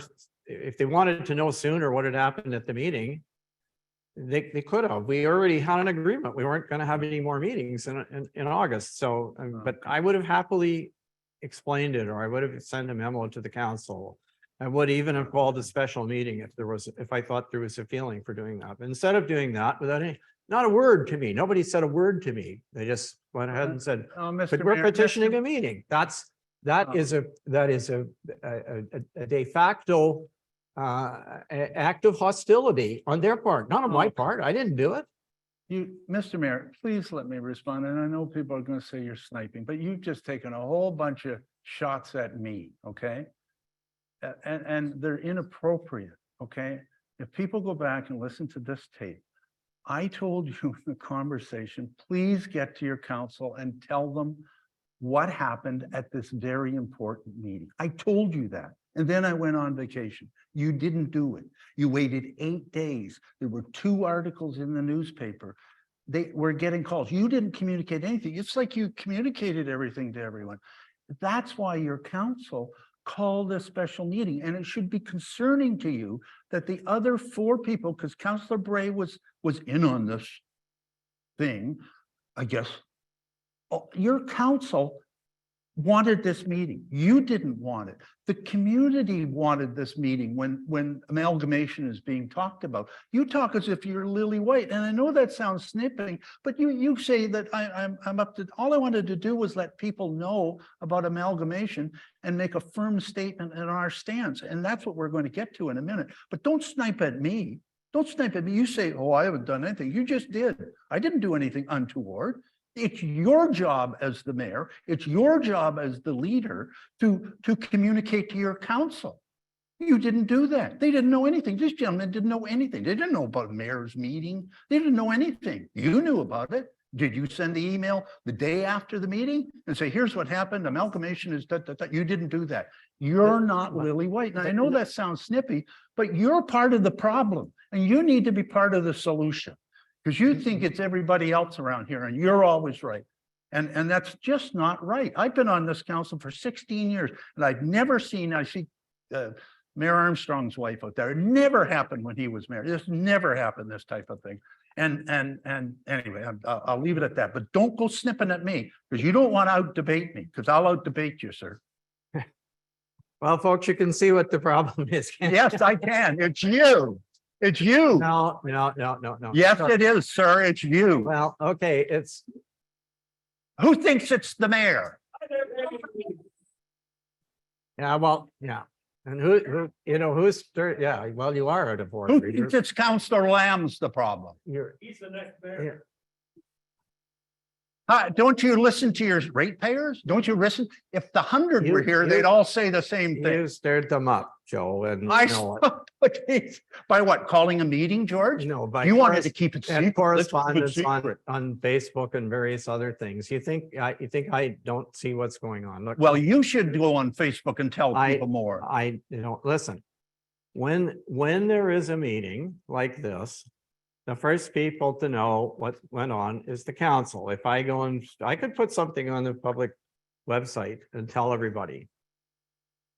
But but then what would happen is I would get howls of protest from my colleagues on the council saying, well, you should have told us first. The next regularly scheduled meeting is September the 5th. Would it have made any difference if you'd waited until September the 5th? It wouldn't. Yes, Why? yes. Well, what?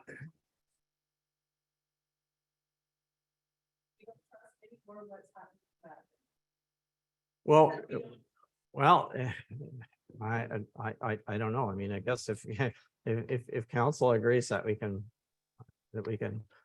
put things out, I get sniped at enough if I put something out that they haven't seen already. So look, I'm sorry, I'm not, this is not an appropriate subject for this meeting.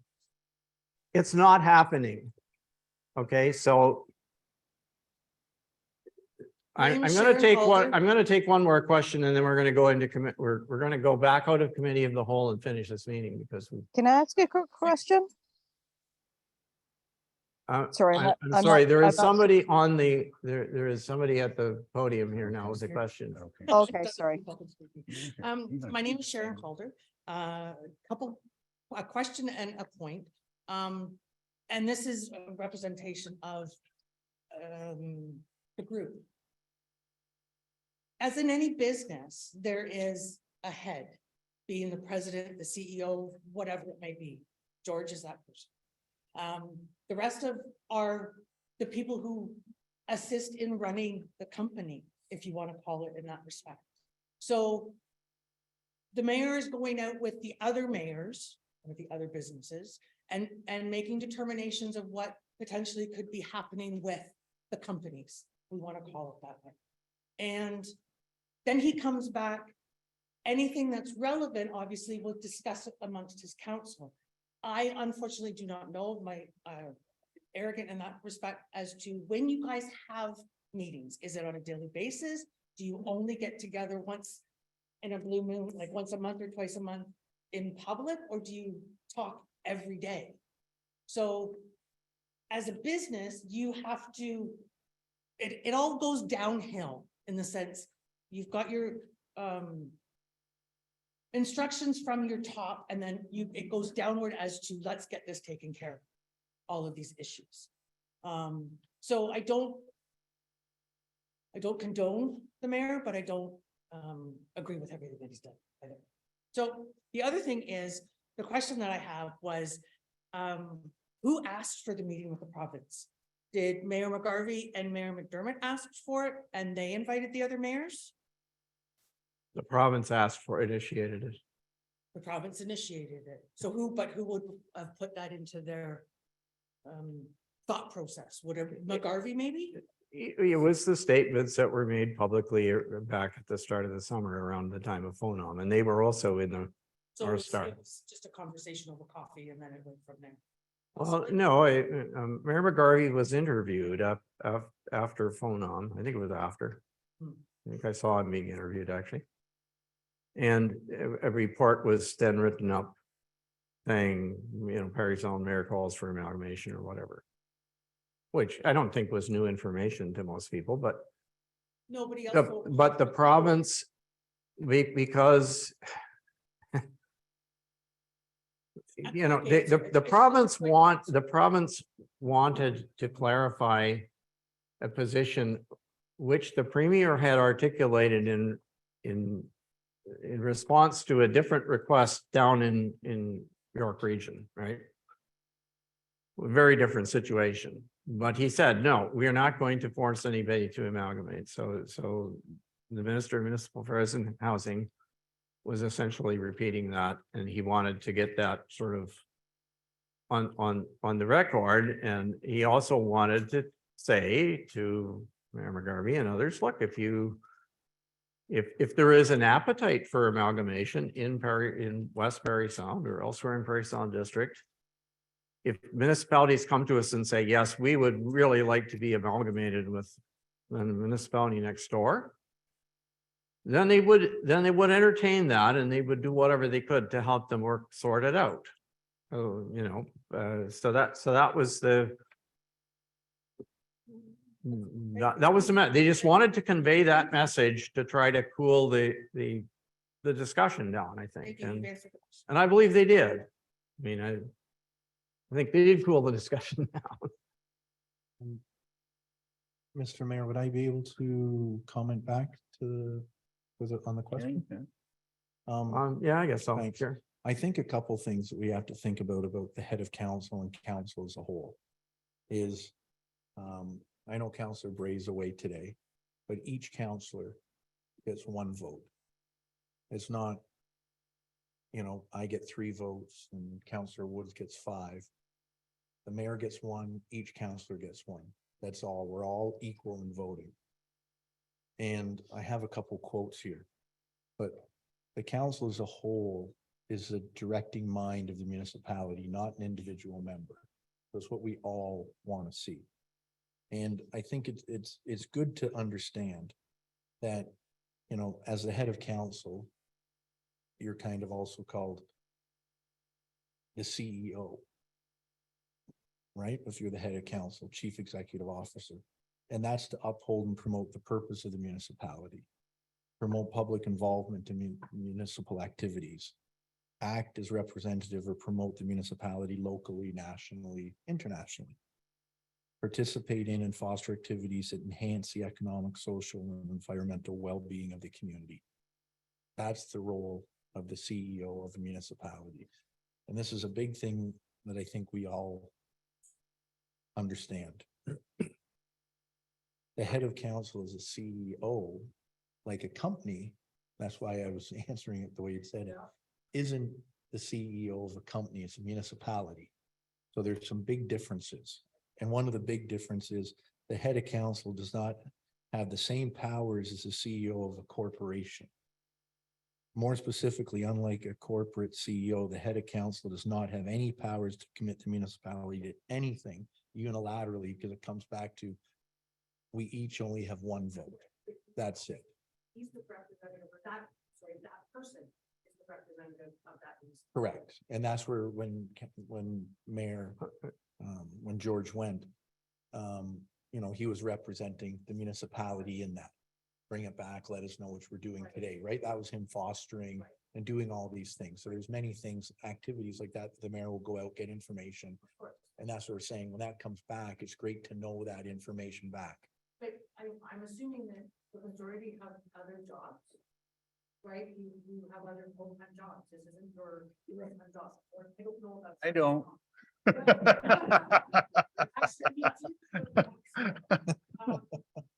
So you don't get together all and potentially you get you get 2 meetings a month, and I understand you canceled one in August. So for the mayor to come back from his meeting to explain it to everybody was waiting for you guys to get together. Yes, I understand email communication is a a tool that we all have nowadays. But I'm not trying to defend the mayor, just giving you guys something else to think about in the sense that he was waiting to have that conversation with you. On a daily basis, that CEO would come back the next day and have a meeting with his management, his executive team. Correct. Right, but he's not having that meeting with you guys because you're not there. You're out doing you're living your life, right? So, in his defense, maybe he was going to discuss it at your next meeting. But again, I don't know if you have meetings outside of the pub, like without us knowing. I don't know. No. Chief administration officer. And he's the only who paid full time, this is her job. Right, oh, 5 days a week, right? And she still answers. Just, yeah, just to be clear, and I understand exactly what where you're going with this, but the municipal act essentially prohibits council from having its own little side meetings, okay? If we want to have a meeting that involves all of us, that affects the business of the municipality, like if we just want to go and have dinner at a restaurant or something, we can do that, or sit on somebody's dock and fish or something, we can do that. But if we want to do something that furthers the municipality's business, we have to call the meeting according to, so the public knows. And unless the meeting deals with confidential information, there's a whole list of things that can't or shouldn't be discussed in public. Then we have to invite the public, tell them to give notice of the meeting, and the public can come and listen, right? So this discourages the sort of stuff that, I mean, in other municipalities it would happen. Like, for example, in the city of Toronto, the councillors are full-time. They each have an office, they each have staff. And if you go down to City Hall and wander around in there, which I have, you will see councillors walking down the hall, going into other people's office. They're having conversations all the time. But keep in mind, there's 25 of them. So as long as there's not a quorum, as long as you don't get more than 12 and a half people or 13 people in one room, right? You're okay. You're not going to get faulted. But there's only 5 of us. So if there's 3 of us and we happen to be here at the fall fair or something, we could talk to each other. But if we say, oh, by the way, what are we going to do about this particular thing that happens? Then we're actually out of order. And if somebody hears us, they can complain and we'll get investigated and we'll get our knuckles wrapped. But yeah, email, I don't have a problem with email. I don't. George, come on. Yeah. Move on. Let's move on. Sorry. Some of them.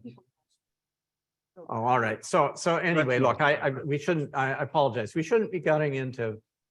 Yeah, we shouldn't. Let's move on. We shouldn't really be getting into sort of private conversations back and forth on here. So I think we have just about exhausted. Oh, I see Josh Davis has his hands up. Do you have something, Josh? Do you want to be the last speaker and before we go out of committee of the whole? Yes, can everybody hear me? And we sure can, Josh. Great. Mayor Comrie, I'm Josh Davis. I ran for council last year, volunteer on the library board and on the thrift shop committee.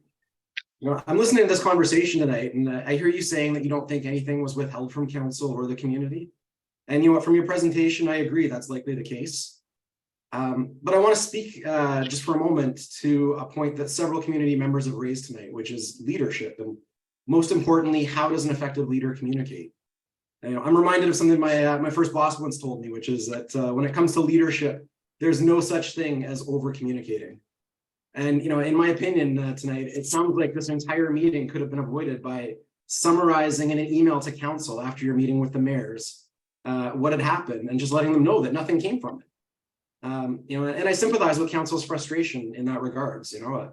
Just last month, I emailed municipal staff looking for volunteers to sit in a dunk tank that we organized for our local library fundraiser, which, by the way, I'm super pleased to announce nearly doubled last year's funds raised. I sent an email to municipal staff at the beginning of July, And, you know, nearly right away, I heard back from all four council members letting me know if they could attend or not. I didn't hear back from you at all, Mr. Mayor.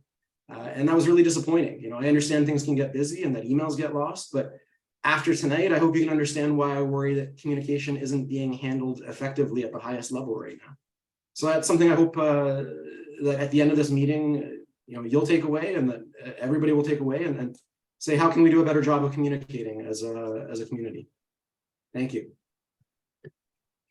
Okay, well, thank you. To answer your question, though, the message that you sent me, as I recall, said, please RSVP if you're willing to do that. And I was not in a position to do it. And so I guess I could have sent you a message and say, sorry, I can't do it, but.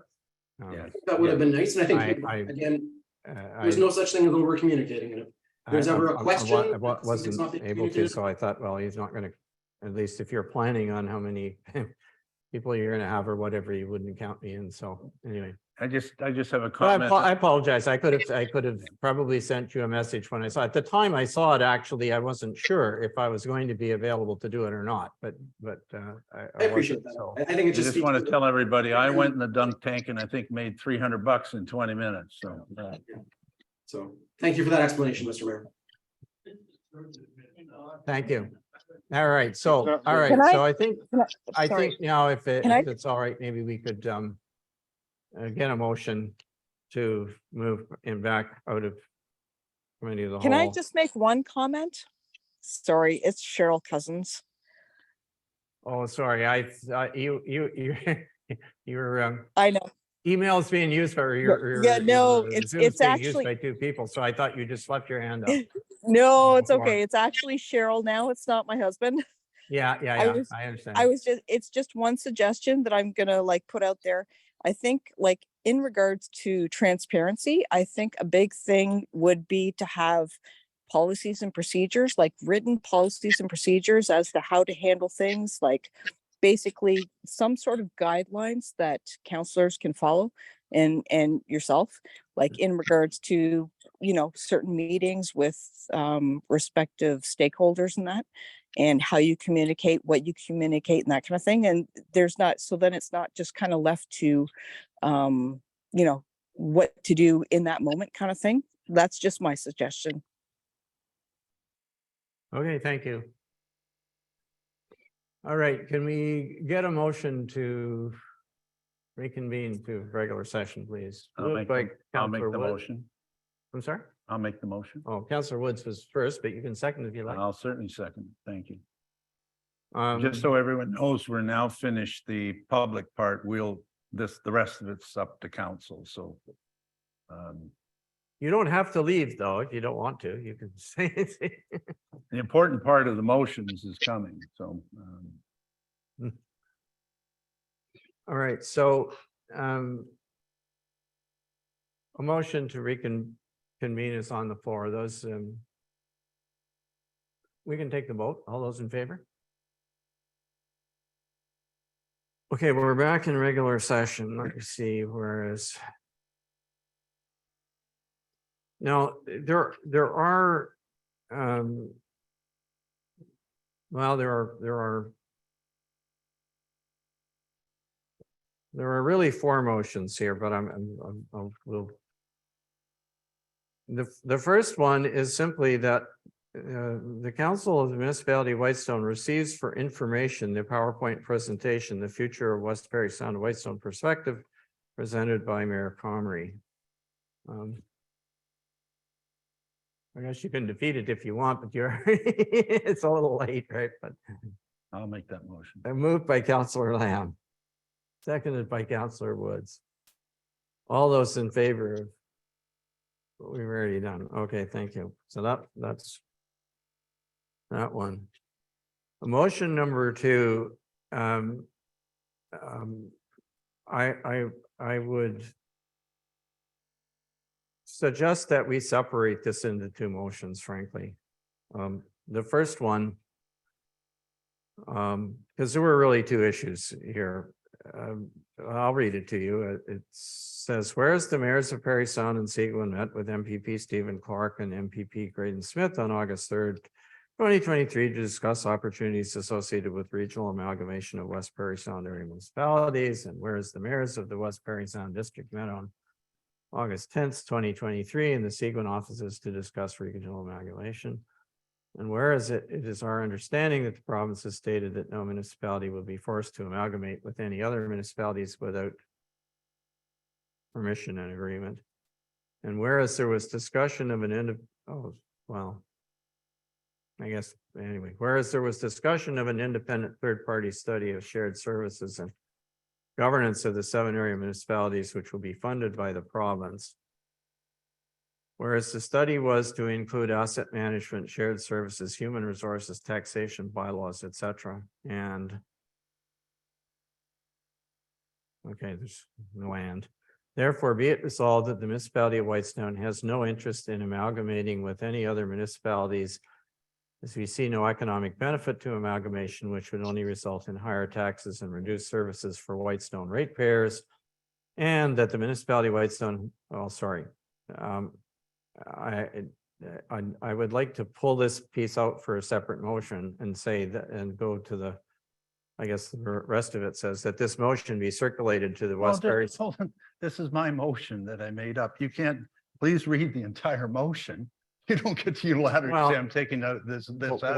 Why don't you sever the two? Well, why don't you read the whole motion and I'll own the motion and council will decide, not you. All right, okay, fine. That the municipality of Whitestone has no interest in participating in any of the suggested studies with the other municipalities, as we view this as a slippery slope leading to amalgamation, and that this motion be circulated to the West Prairie Sound area municipalities, MPP Stephen Clark, MPP Graydon Smith, and Premier Doug Ford. Thank you. I'll make that motion. I made it up and Yeah. I'll make it. I'll first the motion. Okay, seconded. Is there a seconder? Councillor Woods.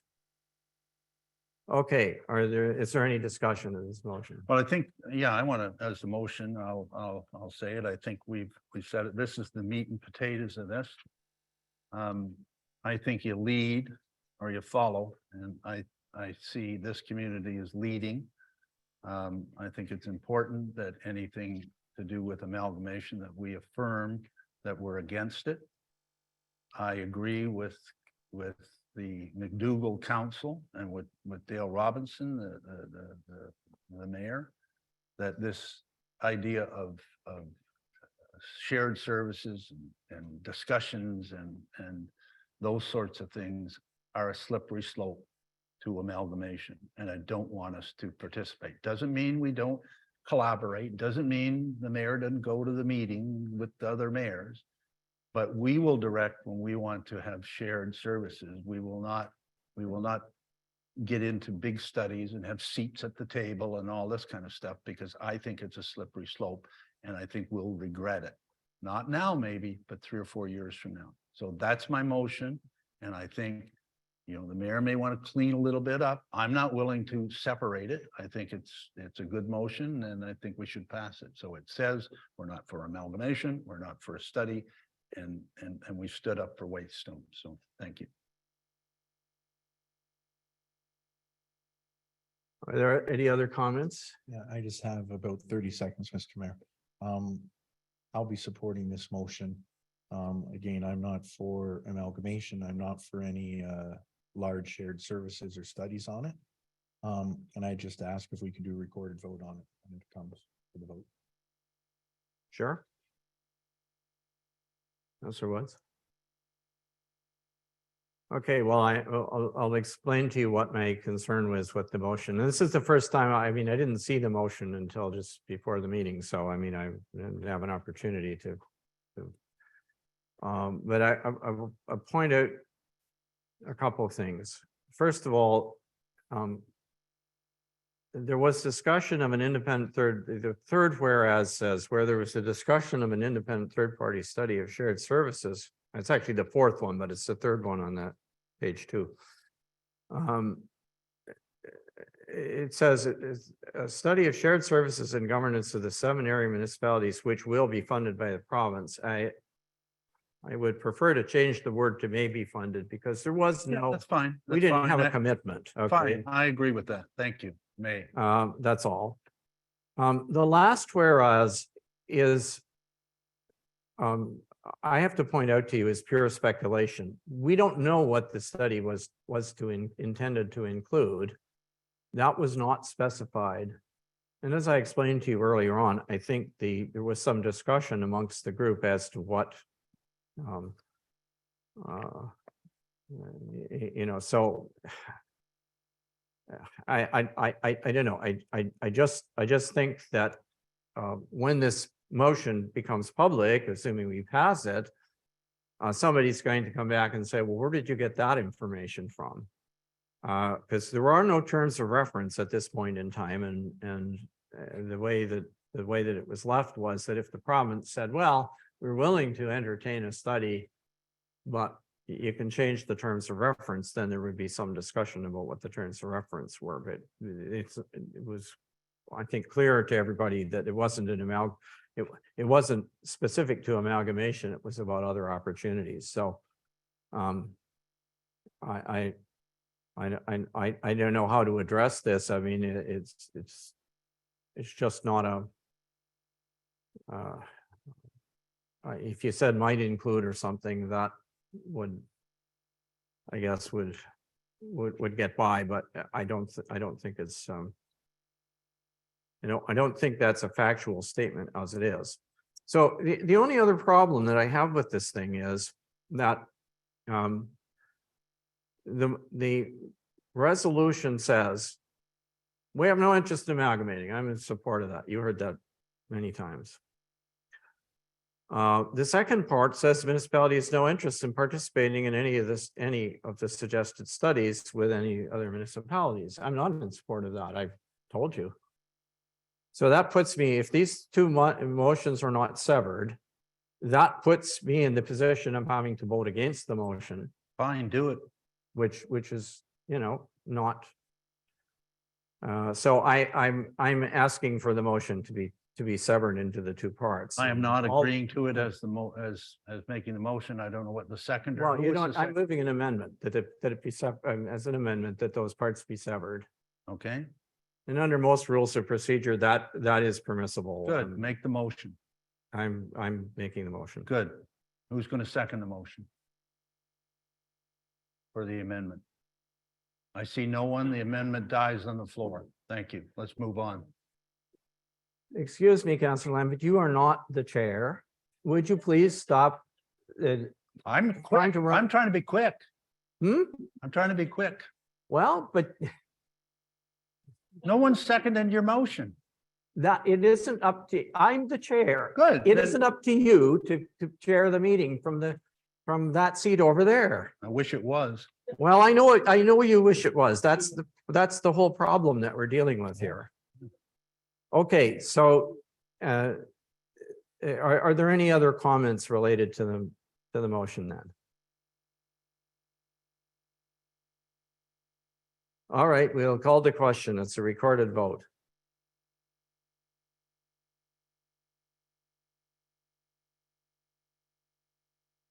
Thank you, Mr. Mayor. So just for clarity, just one moment, someone else is joining the meeting. Thank you. So just for clarity, we are voting on The full motion with one change from will to may be funded by the province. right. Okay, so I need to back up. So Mayor Comrie made a motion to sever the motion. There was no seconder. You asked for a seconder and there was no second. Yeah. Just for clarity here. Yes, thank you.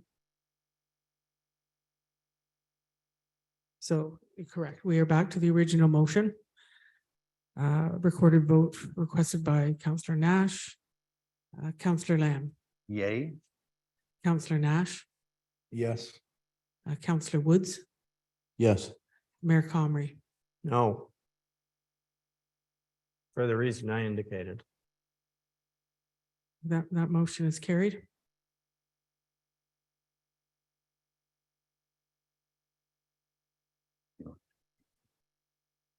No, there is a suggestion of another motion,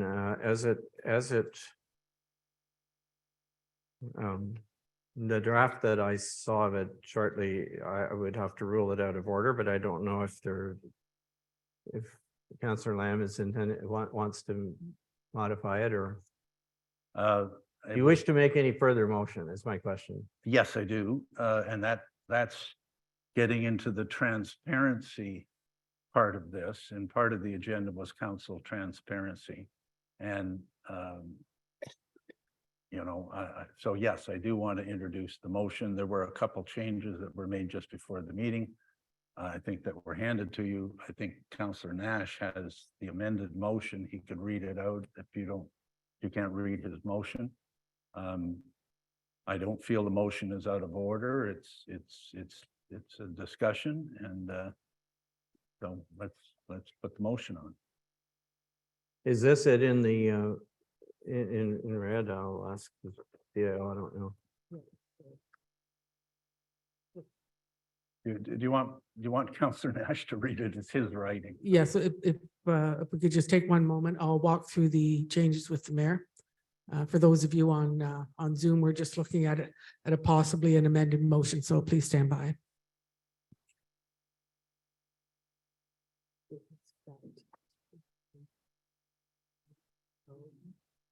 Oh, yeah, sorry, I can see, it. Yeah, I can read it if that's what it That's what is. it says. It can't pick it up for anyone. Same writing here, whereas it was spelled wrong.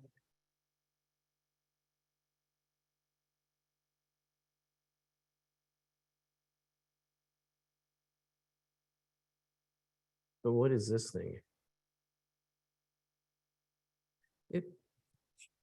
If I may, Mr. Mayor, because Councillor Nash's, we might call it scribble, is a little not to be disrespectful. Would you agree with that? Is a little bit difficult to read. Could I suggest that Councillor Nash read what he had written in red? If you're agreeable, Mr. Mayor. Well, I guess he can read you can make the motion if you want. Perfect. Oh. Thank you, Mr. Mayor. Speak right into the- So when we get these motions, like the mayor had said, the day of a lot of the time. So when I read it and I thought of what the discussion was going to be about, I thought of possibly a couple amendments to it when I saw it. So I'll read it out. I probably won't read it as good as the mayor does. He's quick on it. Whereas council transparency and communication is critical to the smooth functioning of Whitestone Council business. And whereas in the case of amalgamation discussions, it is felt that the mayor did not effectively and in a timely manner communicate the results of the meeting on amalgamation to both his council and more importantly, to the ratepayers of Whitestone. And whereas it is felt that the mayor seldom engages councillors on issues of importance to the community in a transparent manner. Therefore, be it resolved that the council of the municipality of Whitestone encourages the mayor to be more transparent, communicate more often and effectively with council.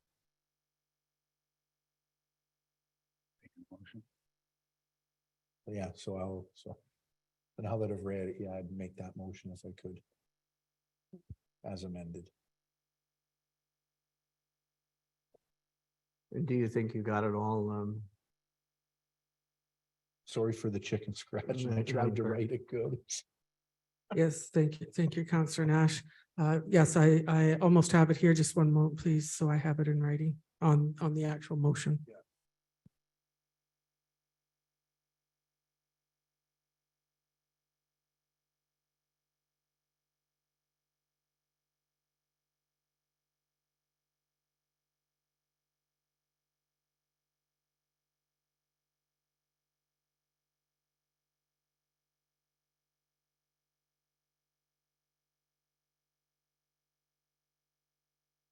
Okay, I'm fine now. Thank you. I'll second the motion, Mr. Mayor.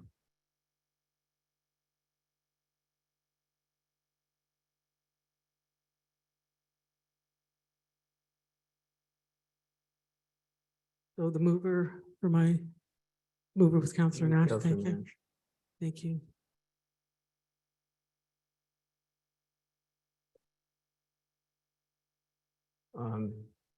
Do I need to read it again, or do you think you?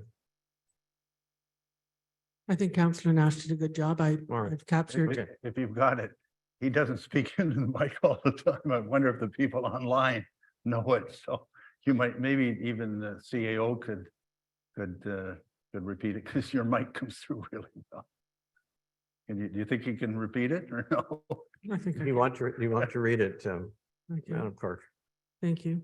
Whereas council transparency and communication is critical to the smooth functioning of the Whitestone Council business, and where in the case of amalgamation discussions, it is felt that the mayor did not effectively and in a timely manner communicate the results of the meeting on amalgamation to both his council and more importantly to the ratepayers of Whitestone, and whereas it is felt that the mayor seldom engages councillors on issues of importance to the community in a timely and transparent manner.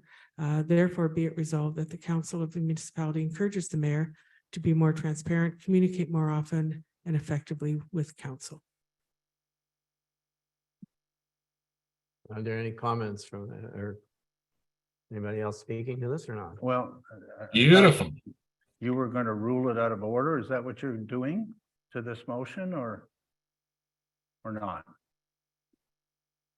Well, it's, it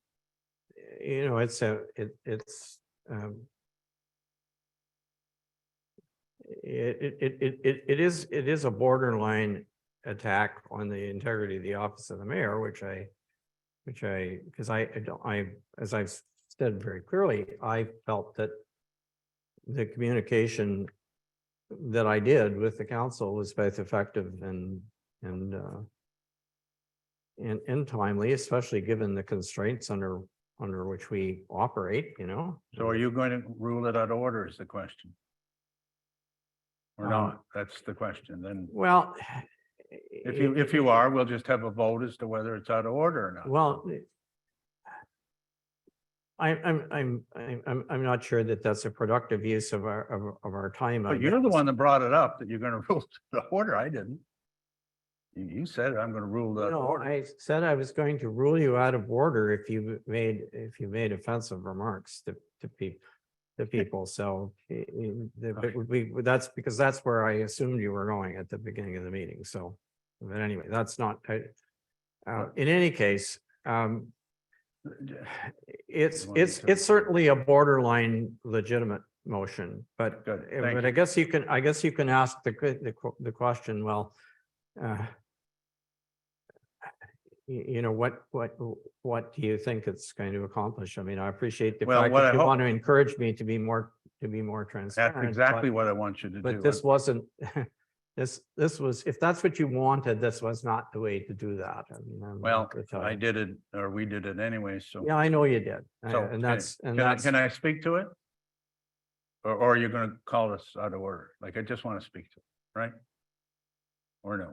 Or do you, anyone else want to speak to it before I do? No, you can't. No, people in the audience Okay. get to speak. Yeah. Sorry. Okay, George, Mr. Mayor, it should be important to you what your other counselors think. And if all the time, or a lot of the times, it's 4-1, 4-1, 4-1, 4-1. You have that right to do that, but we have the right for you to not do what we think that you're doing behind the scenes. I don't want to get into the 6 or 8 or 10 things that I can give as examples that the public would go, whoa, what you're doing. You are not communicating in an effective manner. You're taking things on yourself. You're doing things without telling your council. And it's not going to work. We've got 3.5 years left. We've got 3.5 years. And all I want you to do, and I think council wants you to do, is think about communicating at least to your council more effectively. Now, if you don't believe it and just want to carry on the way you are, it's going to be a very difficult 4 years. But we are an equal vote to you. It's not an autocratic council that what you think, you just, way you go, and the rest of your council doesn't think. Stuff comes out to us on a Thursday, we go, where the heck did that come from, right? And we get things, and you do things that you shouldn't do, and I'm sorry, but You want an I am, example? I am gonna have to really out of order because you're making statements. to okay, which let me there give are you an no- example. Okay, can I give an No, example? no. No, well, you don't want to hear I- the example, Look, right? no. Come on, no, I'll give you an example. Last month, okay? Last month, we had an issue with the bottle shed, okay? You were asked to intervene and do some work on the, I'm not gonna get into trouble here, George. You were asked to do things on the bottle shed, okay? Before ever coming back to council, you, and I guess Council Bray, but I'm not sure how involved she was, made the decision on the complaint. You set up a protocol on the bottle shed, right? You communicated the whole protocol and all the rules and regulations and whatever Sorry. to the just hold on, let me. Yeah, no, finish. I'm sorry, To you the are out of people. order, Councillor Lama. What I'm saying is you're that's what's. raising a matter which is not in the. My point is this, you never communicated to council or to staff that protocol. You never did anything. You just did it. and We got blown out of the water. You did No. that all on your own. And that's the way you act on things. And your council is very Wait. frustrated because of your actions like that. All you had to do was say, put the protocol on the agenda so council could discuss it. No, boom, away we go. And I could tell you 10 other examples of that, George. You don't, Council- you think I'm out of order. I'm not out of order. I'm trying to get you to please effectively lead our municipality. And if you've got 4 councillors that don't think the way you think, don't you think that maybe you might think of changing a little bit? I don't have 4 councillors that think, I only have 3 councillors that think that. Oh, for the love of, well, Janice Bray won the meeting Well- tonight, so that's 4. Anyway, enough said, you know. If she were here, she wouldn't be supporting you, I can tell you. Oh, well, Anyway, again, look. King George speaks, right? Come on, this is ridiculous, George. Just Look. accept that your council is trying to tell you to effectively, please communicate better. Please. I just accept take that, it. and if that's all you're saying, I can deluge you with communication. Oh, But you know, it isn't, that your example is completely incorrect, and that's the problem. In this particular case, Councillor Bray and I did exactly what the council directed us to do. how many on council You- feel that? you- Councillor Woods, you- do you feel that? You may feel that that wasn't it, but Oh, that's not we did exactly what we were directed by council to do. And there was nothing untoward about it. Good. Let me get another example. No, Counselor I'm Woods- sorry. Hold on, Counselor Woods, how many times has the mayor called you since this new council went into effect? Last year, how many times have you talked to him?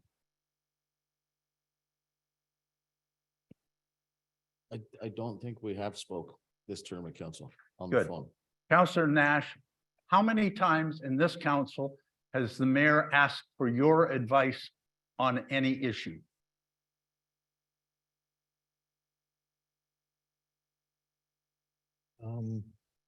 I know the mayor and I have spoken on several occasions about items that I might have phoned the mayor about, or asking for me to have things removed that have asked to be put on council, but I don't think there's ever been a phone call seeking advice from me on items that.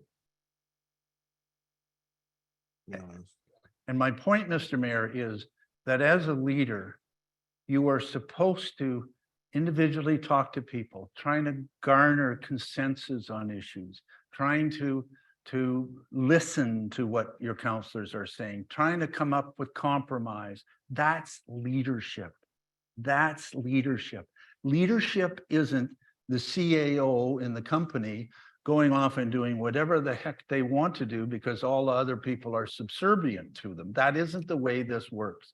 And you operate, I could get into lots more of examples that aren't confidential of what you've done, that you just go off on your own. And you know, you gotta lead. That's all I'm trying to do. I think your imagination is running wild, Councillor Lamb. Oh, Frankly, it's not running wild. imagining that there are things going on that you just. Okay, can I give another example or? No. No, yeah, you don't want to hear the example. I'm, you know, this is not, this is not productive. For If you, you want to pass the motion, I will take them. Well, I'm sorry. I said for you. It's not No, productive no, for you are talking over top of me. Oh, you overtalk a lot of No, people and long. I'm the chair. Oh, good. I'm the God chair. bless you. You're not the chair. You don't pull my chain too many times, but this one you have this meeting, and I don't Well- act like this all the time, and you know that, Mr. Mayor. No, I'm sorry. It's getting worse. I think. Yeah, well, you're gonna kick me out? That'll be the Well, next. if necessary, yeah. Yeah, there you go. Democracy. No, it's the municipal act. As the. Yeah. Do you have Yeah. something to add, Councillor Uh, Nash? I mean, just I'd a like to quick- wrap this Yeah, meeting up. if we since I can. This is not- introduced the motion, I do have one comment about transparency. And as I said earlier, I think we can all try and do, every single one of us, a better job on transparency. Right? I know I'll do my part to try. But I do have, if you're willing to answer it, I do have one question about transparency. And it's when we hear, or it's when I hear, and we as a public hear things. And I've heard it from a couple different sources. And I guess my question would be, and again, this is all about transparency.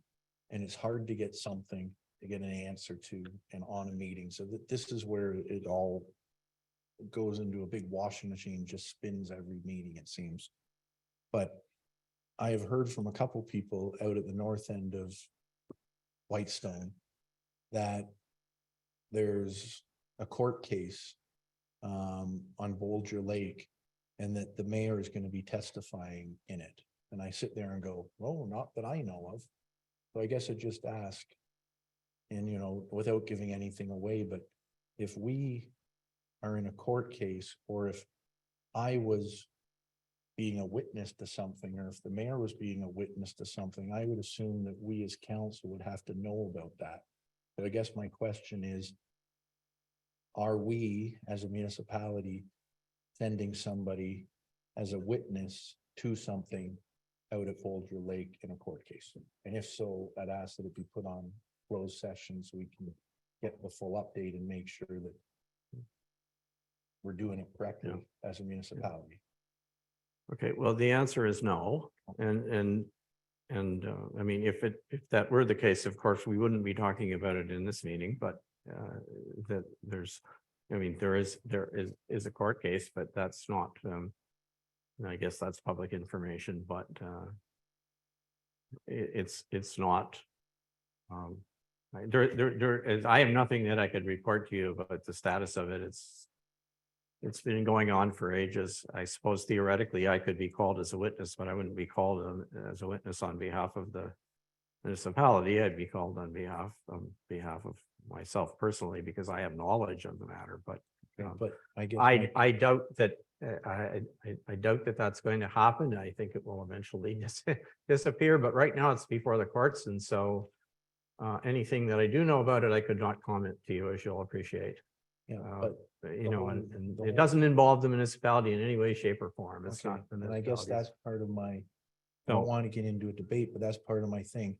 You're saying I can't divulge anything I know because you know it personally, but you were acting as the mayor when you went out to Bolger Lake for everything. So I don't know how the mayor can take off his hat and say it's personal and I can't say anything when it happened, when you were acting as the Okay, mayor. well, yeah, So I'm this is- sorry, This is the information. you're gonna, that gets so yeah. convoluted, and so there's no transparency in anything.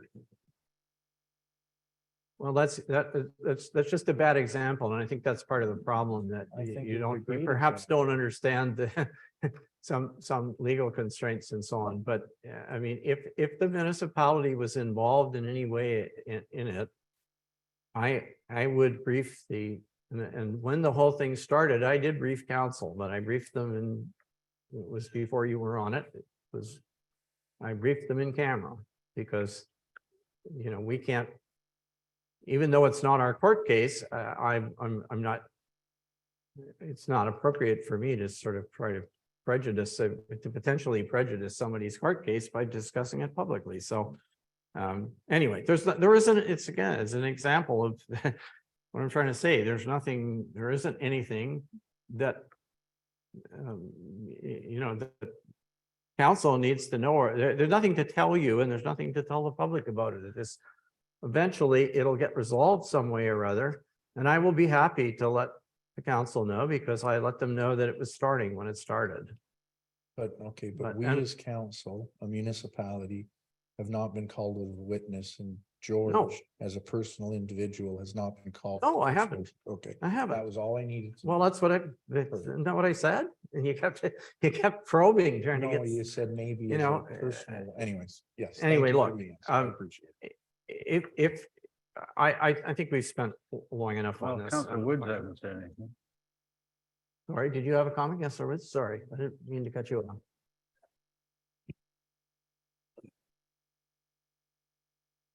When it comes to transparency, Mr. Mayor, honestly, I could go on for hours about things that have happened since I've been a counselor, where communication is, you do not communicate with me. I mean, you did in the beginning. We were on the Black Lake and the Bulger task force. Okay, that was good, but the only other times that you ever really contacted me, you contacted me one time to tell me that you and the balance of council had made a decision to take Councillor Lamb off of all of his committees an hour and a half before the meeting started. And then I get to the meeting and I get paperwork that all the committee meetings are divvied up between you and the balance of council, and I was an afterthought, the councillor that didn't count once again. You've never actually called me to have a discussion with anything of any material. I've called you multiple times and we've had a few conversations, but I mean, this is good. Everybody's saying we all need to be more transparent and communicate, but pick up the phone and have a conversation with me. It doesn't have to be a special email. It doesn't have to be a meeting. You can stop in my driveway. Dozens of people do it a week.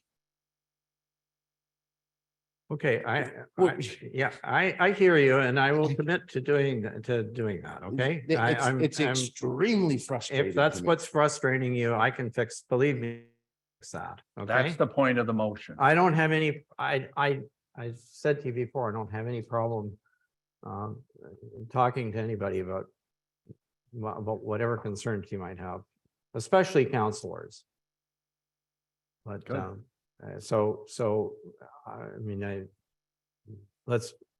can we just call this question and Call a wrap recording. this up? Where we have to have a curfew motion? Good. Recorded vote, please.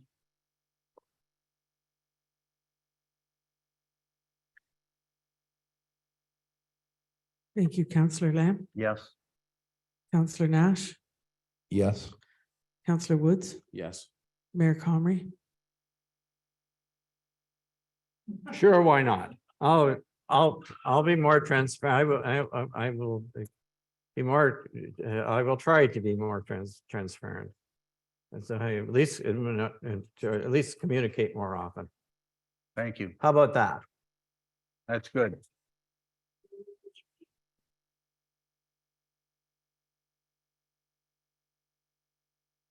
All right, so confirming bylaw, I'll move it. moved by Councillor Lamb, seconded by Councillor Woods. Sorry, I don't. Oh, I gave it to you. You gave it to me, but I left my pen in the car. I didn't bring it in with me. That was Sorry. Councillor Lamb and Councillor Woods, correct? Yeah. Yeah. Okay. All those in favor? Or did I see hands go up? Sorry. All right. What else? Adjournment, maybe? Councillor Woods would like to adjourn. He's not the only one. Seconder? Anybody seconding it? Oh, Councillor Nash, good. All those in favor? You can vote with your feet. Thank you, everybody, for your patience.